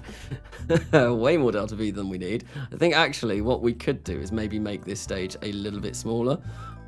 We make this stage a little bit smaller, right? So that's now 10,429. Can we get rid of these? Will this... That's still not enough. Still not enough, right? So, we go for that there. The more SRBs, the better. Yes, definitely. Like, they could just take it and use it for any upstage. The more SRBs, the better. Yeah, turbo pumps for large engines can reach into the 3 digits of kilowatts to run the pumps. Even for something like the Rutherford, probably requires multiple kilowatts to power each pump. Wow. So, yeah, no, I did play around with the Rutherfords on just when I was just doing a few little designs, and yeah, it absolutely ate through electric charge like nothing in the game anyway, which was it's kind of funny going from KSP, stock KSP, when your engines are firing, they charge up your electric charge. No, in Realism Overhaul, when you want a when you want a turbo pump, electric powered turbo pump engine, well, yep, no, you're going to be eating through electric charge like nothing, like absolutely nothing. Right. So I kind of do want some of these 2 small dinky engines just to get that above 1. But I think I only want 2. That gives us 1.15 now. I think is a little bit too much. What, that actually increase? What? No. Am I reading that wrong? Yeah, no, I was. I was going to say that. How can that increase our delta V by adding engines? That sounds a little bit silly. Right, there we go. So with that being done, I think, yeah, no, I'm going to stick this like this. I think I'm quite happy with how this is turning out. This is going to be able to get us way more than necessary. Was that conic? No, it was Ogive. Way more than necessary for our payload, but well, it'll be by about a ton. But then overbuilding things when they're not actually entirely too expensive isn't too bad. So top.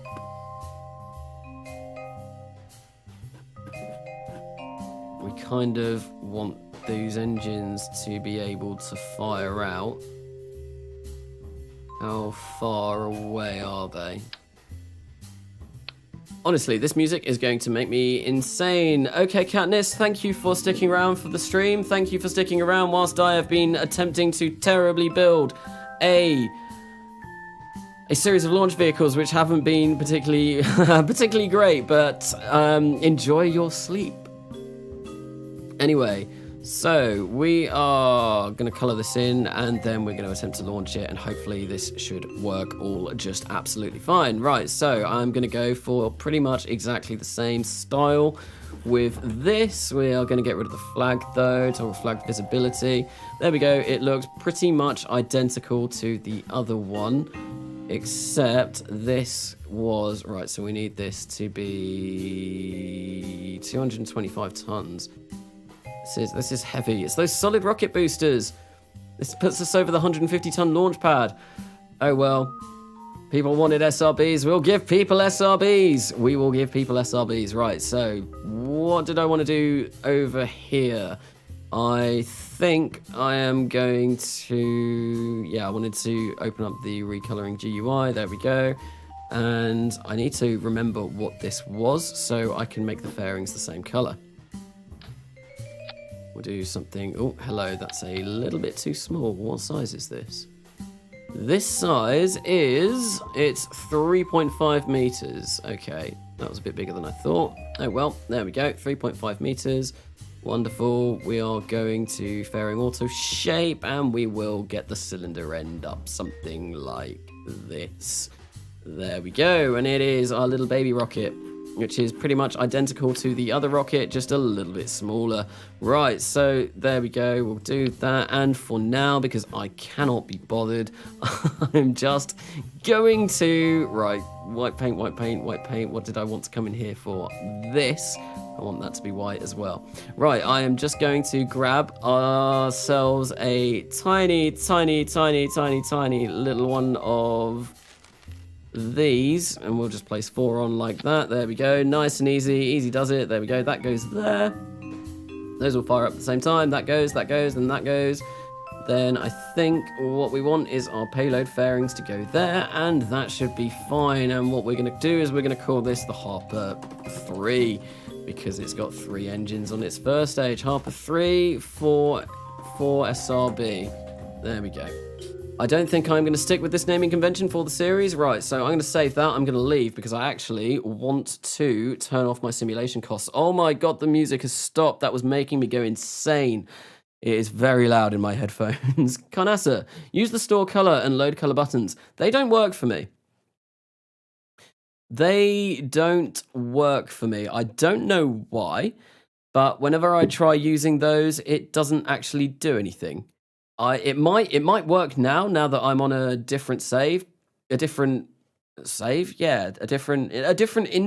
It might work a bit better, but as every time that I've used them before, yeah, no, they don't work. And let's have a quick glance around at the Space Center, because I'm very curious to see how the game is holding up after having spent all of this time in the vehicle assembly building, because usually in Kerbal Gets Real, if I spent this long in the vehicle assembly building, then it would be really bad for my game. But no, it's actually holding up really well. I'm using 16K textures for this as well this time, rather than 8K, which Kerbal Gets Real was using. So it looks like this 1.10 install is running a lot nicer, that's very nice. It is a more bare bones install as well. Right, so to turn off crash simulation costs, we are going to click on this, and we are just going to set everything to 0. It's been a really long time since I've had to do this.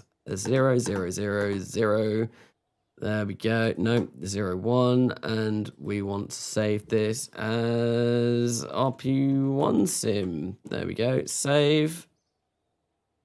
Are we actually using it? It disappeared. It went away. Accept. I want to save it. Oh, there we go. It's there now.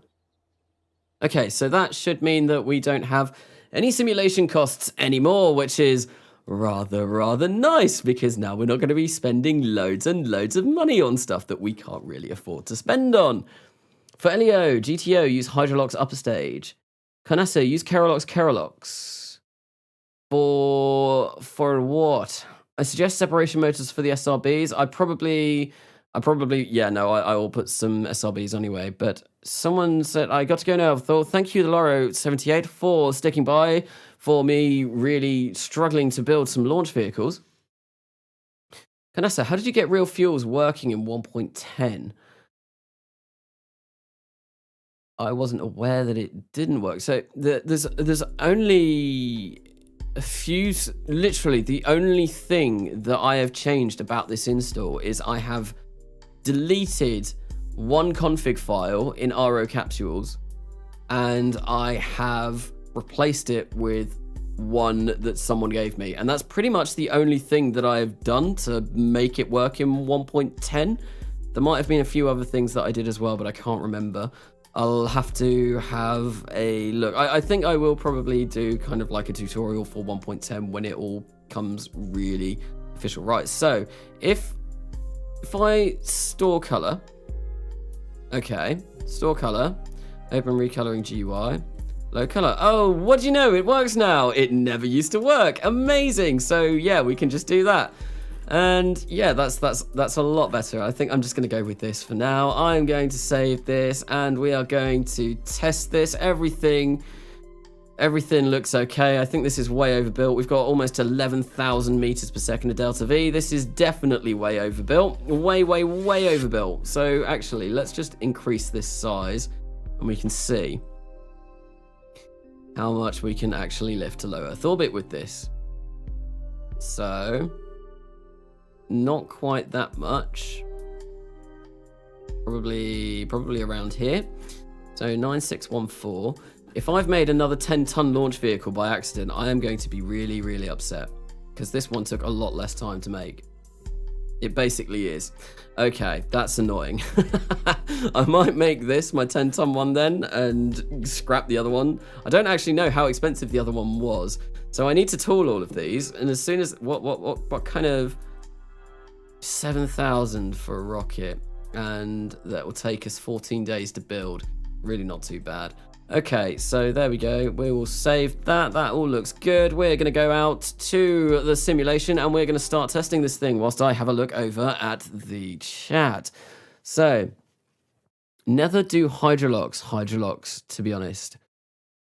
Hydrolox can work if you use something like the RS-25, the Space Shuttle main engines, but I would highly advise against it usually, because usually sea level specific impulse for Hydrolox engines is naff. I think in RO they've all got a specific impulse of about 100 seconds at sea level, which is obviously really bad. Hey Carnessa, I have to go now. I'll rewatch the VOD later. I'm really enjoying the content. Well, thank you Skybound1702 for sticking by for this much of the stream. Anyway, and yes, it will every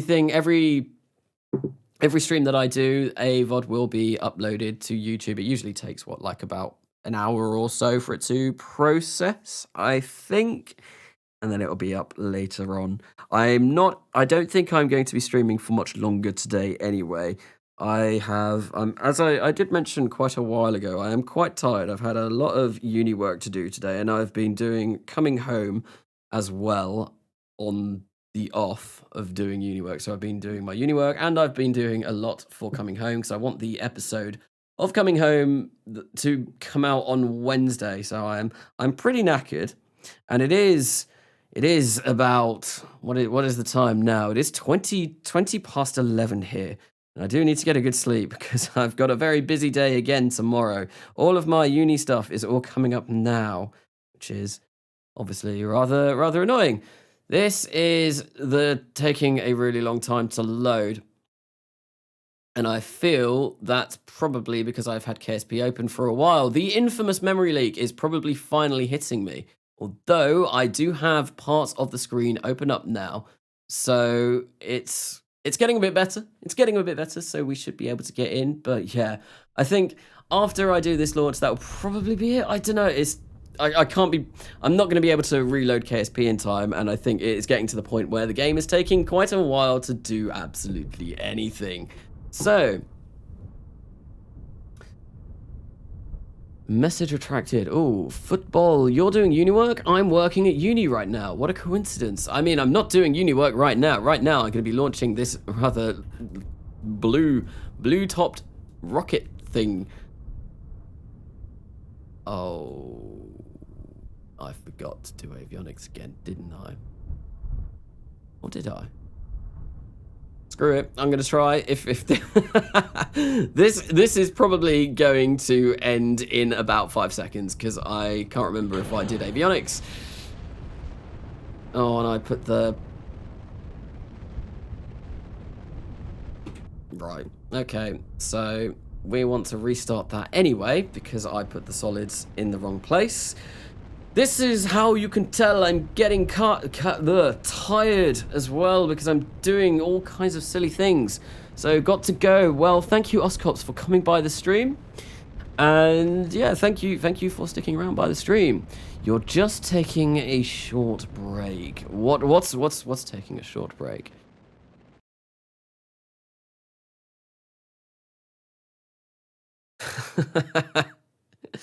Oh, so, oh, this is, yeah. Come on, loading screens. Loading screens, I do not like you. This is from your uni work. Check your staging. I should have checked my staging before doing that. That was silly. That was really silly. Staging is obviously crucially important, and to check your staging as the great wise and And wonderful Scott Manley does do say it was him with the whole check yo staging thing. I'm fairly convinced. I wonder if Scott Manley will do a series when KSP2 comes out. That would be cool. Hello, Mustafa Yusel, if I'm saying that correctly. Welcome to the stream. Are you running Linux? No. Kanasa, I'm impressed by your install stability. I usually have a crash by now. I can't even run TUFX on my computer right now. I'm not running Linux. I'm on Windows 10 on a fairly decent PC. I've got my CPU could be a little bit better, and my RAM could definitely be better. It's not great. It's 16 gig, and it's 2133 megahertz, so it's pretty slow. But yeah, face reveal at 5K. Well, I was going to do a face reveal by the end of this week, potentially. If I do Q&A questions, I thought I would just like talk to a camera in that. I'm not sure how that's going to go. Never really spoken to a camera before, but you can see my face on Twitter anyway, kind of. Like it's kind of half hidden in my Twitter profile. You can kind of see roughly what I look like, but not completely. But I don't know. I need to do the Q&A questions for 2K. That's something that I want to do at some point this week. So my schedule for this week is obviously I'm doing this live stream today, and then on Tuesday and Thursday, there'll be new RimWorld episodes up because I finally got around to finish editing them, and I did want those to go up every Tuesday and Thursday, but I didn't do them last week because I was super duper busy.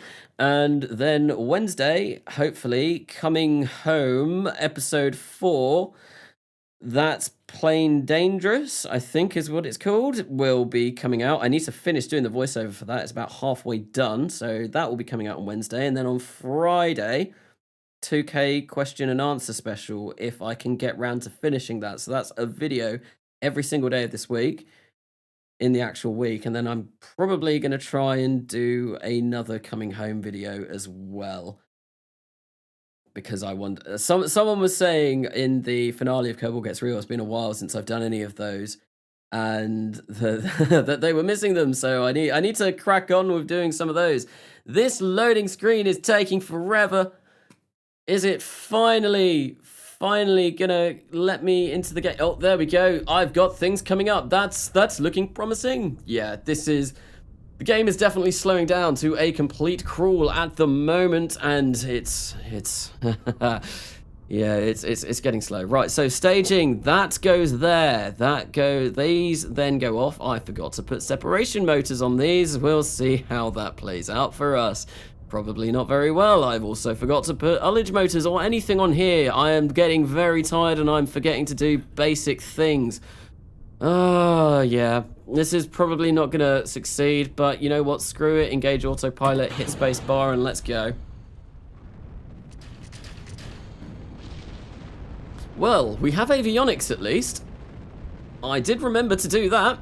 Wonderful. That's always a good sign. That's always a good sign. Wild, we'll pick up more. I have a laptop. Wait, RAM is cheap right now if anyone has some spare cash. Is it?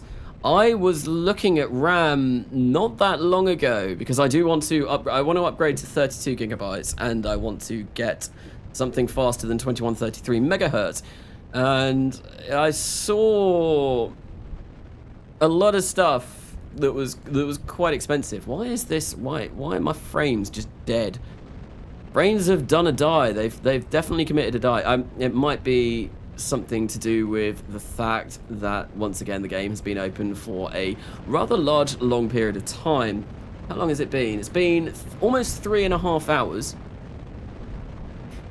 And usually I have to do a restart every 2 hours, otherwise the game doesn't really have a good time. But yeah, no, this is really, really painfully slow and laggy. And looking over at the right, yeah, no, we're getting 3 whole frames per second. Something is going really weirdly wrong here. There we go. Yeah, now looking over at the, what is going on? Why are we what? Okay. it keeps jumping between green clock and yellow clock, and I keep going from 1 frame per second to 26 frames. Yeah, there you go. It's now silky smooth. Really bizarre. Really, really strange. Oh well. But yeah, no, I think that over there is actually the Aurora Borealis. I think I said that before, but now we can see it a little bit clearer because obviously we are very high. Excuse me. In the northern hemisphere, or maybe it's just the Terminator line, or maybe it's clouds. I don't know. It could be a number of things. But I'm very much looking forward to starting this series properly and actually doing some more interesting things. I think what I'm going to be doing to begin with, it's definitely going to be a lot of low Earth stuff, low Earth orbit stuff, maybe putting some satellites up, communication networks, kind of just using simple small boosters, right? So they scraped along a bit. That was less than ideal, so I do need some separation motors on there. But yeah, no, kind of low Earth orbit stuff, kind of very simple stuff, maybe even follow some of the contracts, but not entirely like an RP-1 career, and like do things like some satellite contracts and just kind of like build up the company. And then eventually, whoa, that was a massive, what is going on with the game? The game is just dying. The game is actually dying. Right, okay, are you behaving now? I think it is, but yeah, no. We'll do some kind of like stuff in, yeah, just general basic satellites and all stuff like that.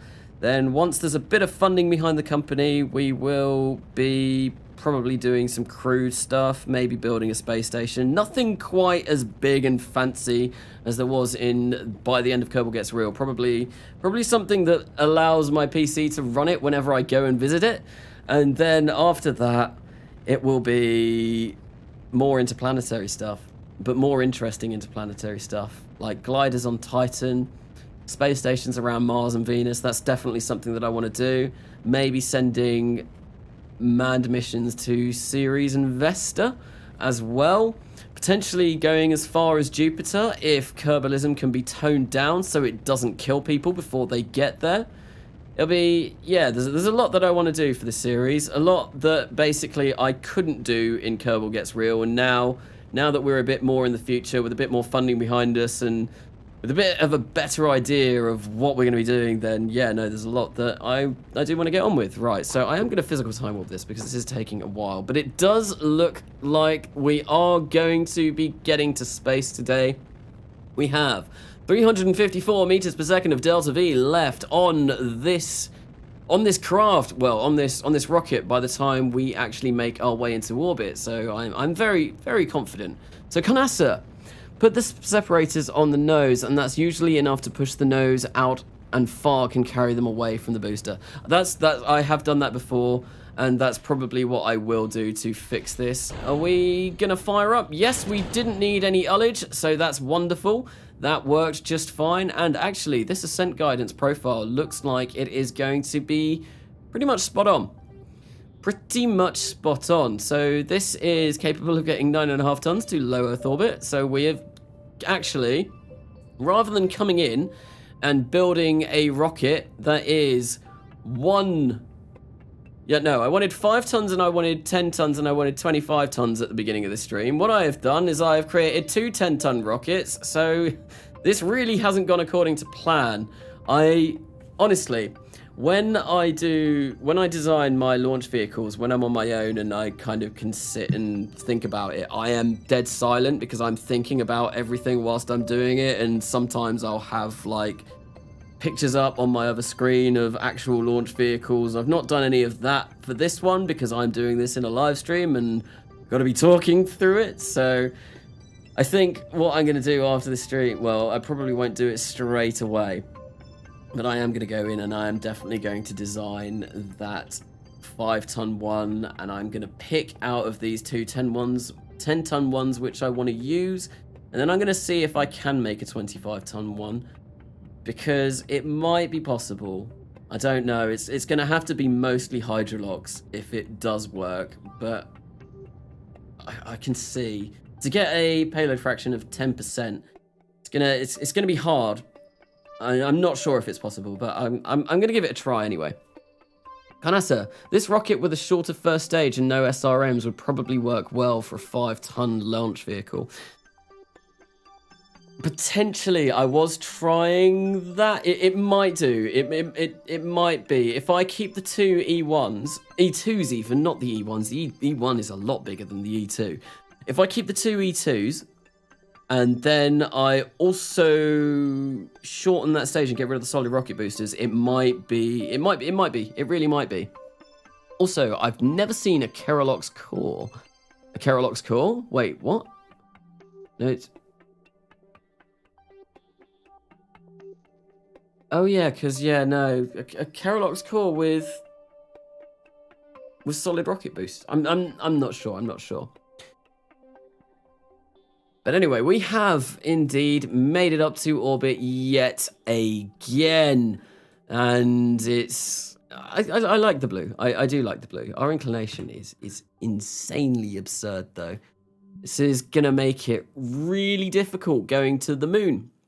Being at an inclination all the way up here. I'm not sure if I am going to use this for the series or not, because being this highly inclined, how on earth did we make it all the way? Wait, really? We've made it all the way to the Middle East already. How long have we been? 11 minutes. Wow, that's quick. That's quick. Very quick. Yeah, no, I'm not sure for the series if I am going to be launching from here, because this is very, very, very inclined. It's going to make everything very difficult. I don't know. I really don't know. I've not really decided what I want to do yet, and I'm sure I will think of something some point soon. But, yeah.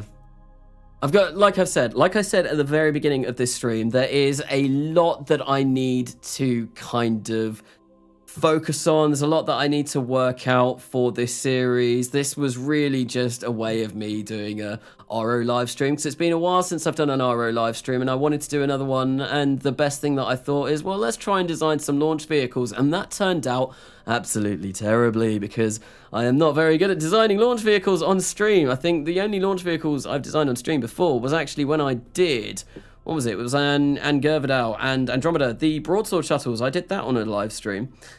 But yeah, no, I just wanted to stream some RO tonight, and it's I am much better at designing when I can sit on my own, I can think, and I can really, yeah, no, I can't multitask. But I think I am going to end this stream here. So the new series, I'm not sure how long it will be before it comes out. Obviously, next week's live stream, I will be announcing the winner of what the new space agency will be called. So that needs to be done before I really start the series in proper. And I need to design flags. There's a load that I need to do, and I still need to kind of really balance it, kind of get it to a point where I'm happy, where it's not going to be ridiculously easy, but it's also not going to be game-breakingly difficult to actually get anywhere. So there's a lot that I need to figure out, and I will be spending some time on it. But I imagine maybe within a couple weeks' time, probably. I think if the winner for the agency comes out next Monday, I could potentially have an episode up by the following weekend, but I won't make any promises for that, because that's definitely, I can't make any promises. I don't know how long these episodes are going to take to film or edit and all of that, so it's kind of like a ballpark figure, maybe. But anyway, that will be the end of this stream. So thank you, Space 12. What are we doing right now? Well, we are leaving. So the gaming channel, thank you everyone for sticking around until the end of this stream. Anyway, it has been long. It has been terrible designing, and I like doing missions. Designing on stream is a lot harder. I much prefer doing my missions on stream, but thank you for watching. I have been Karnasa, and I will see you all later.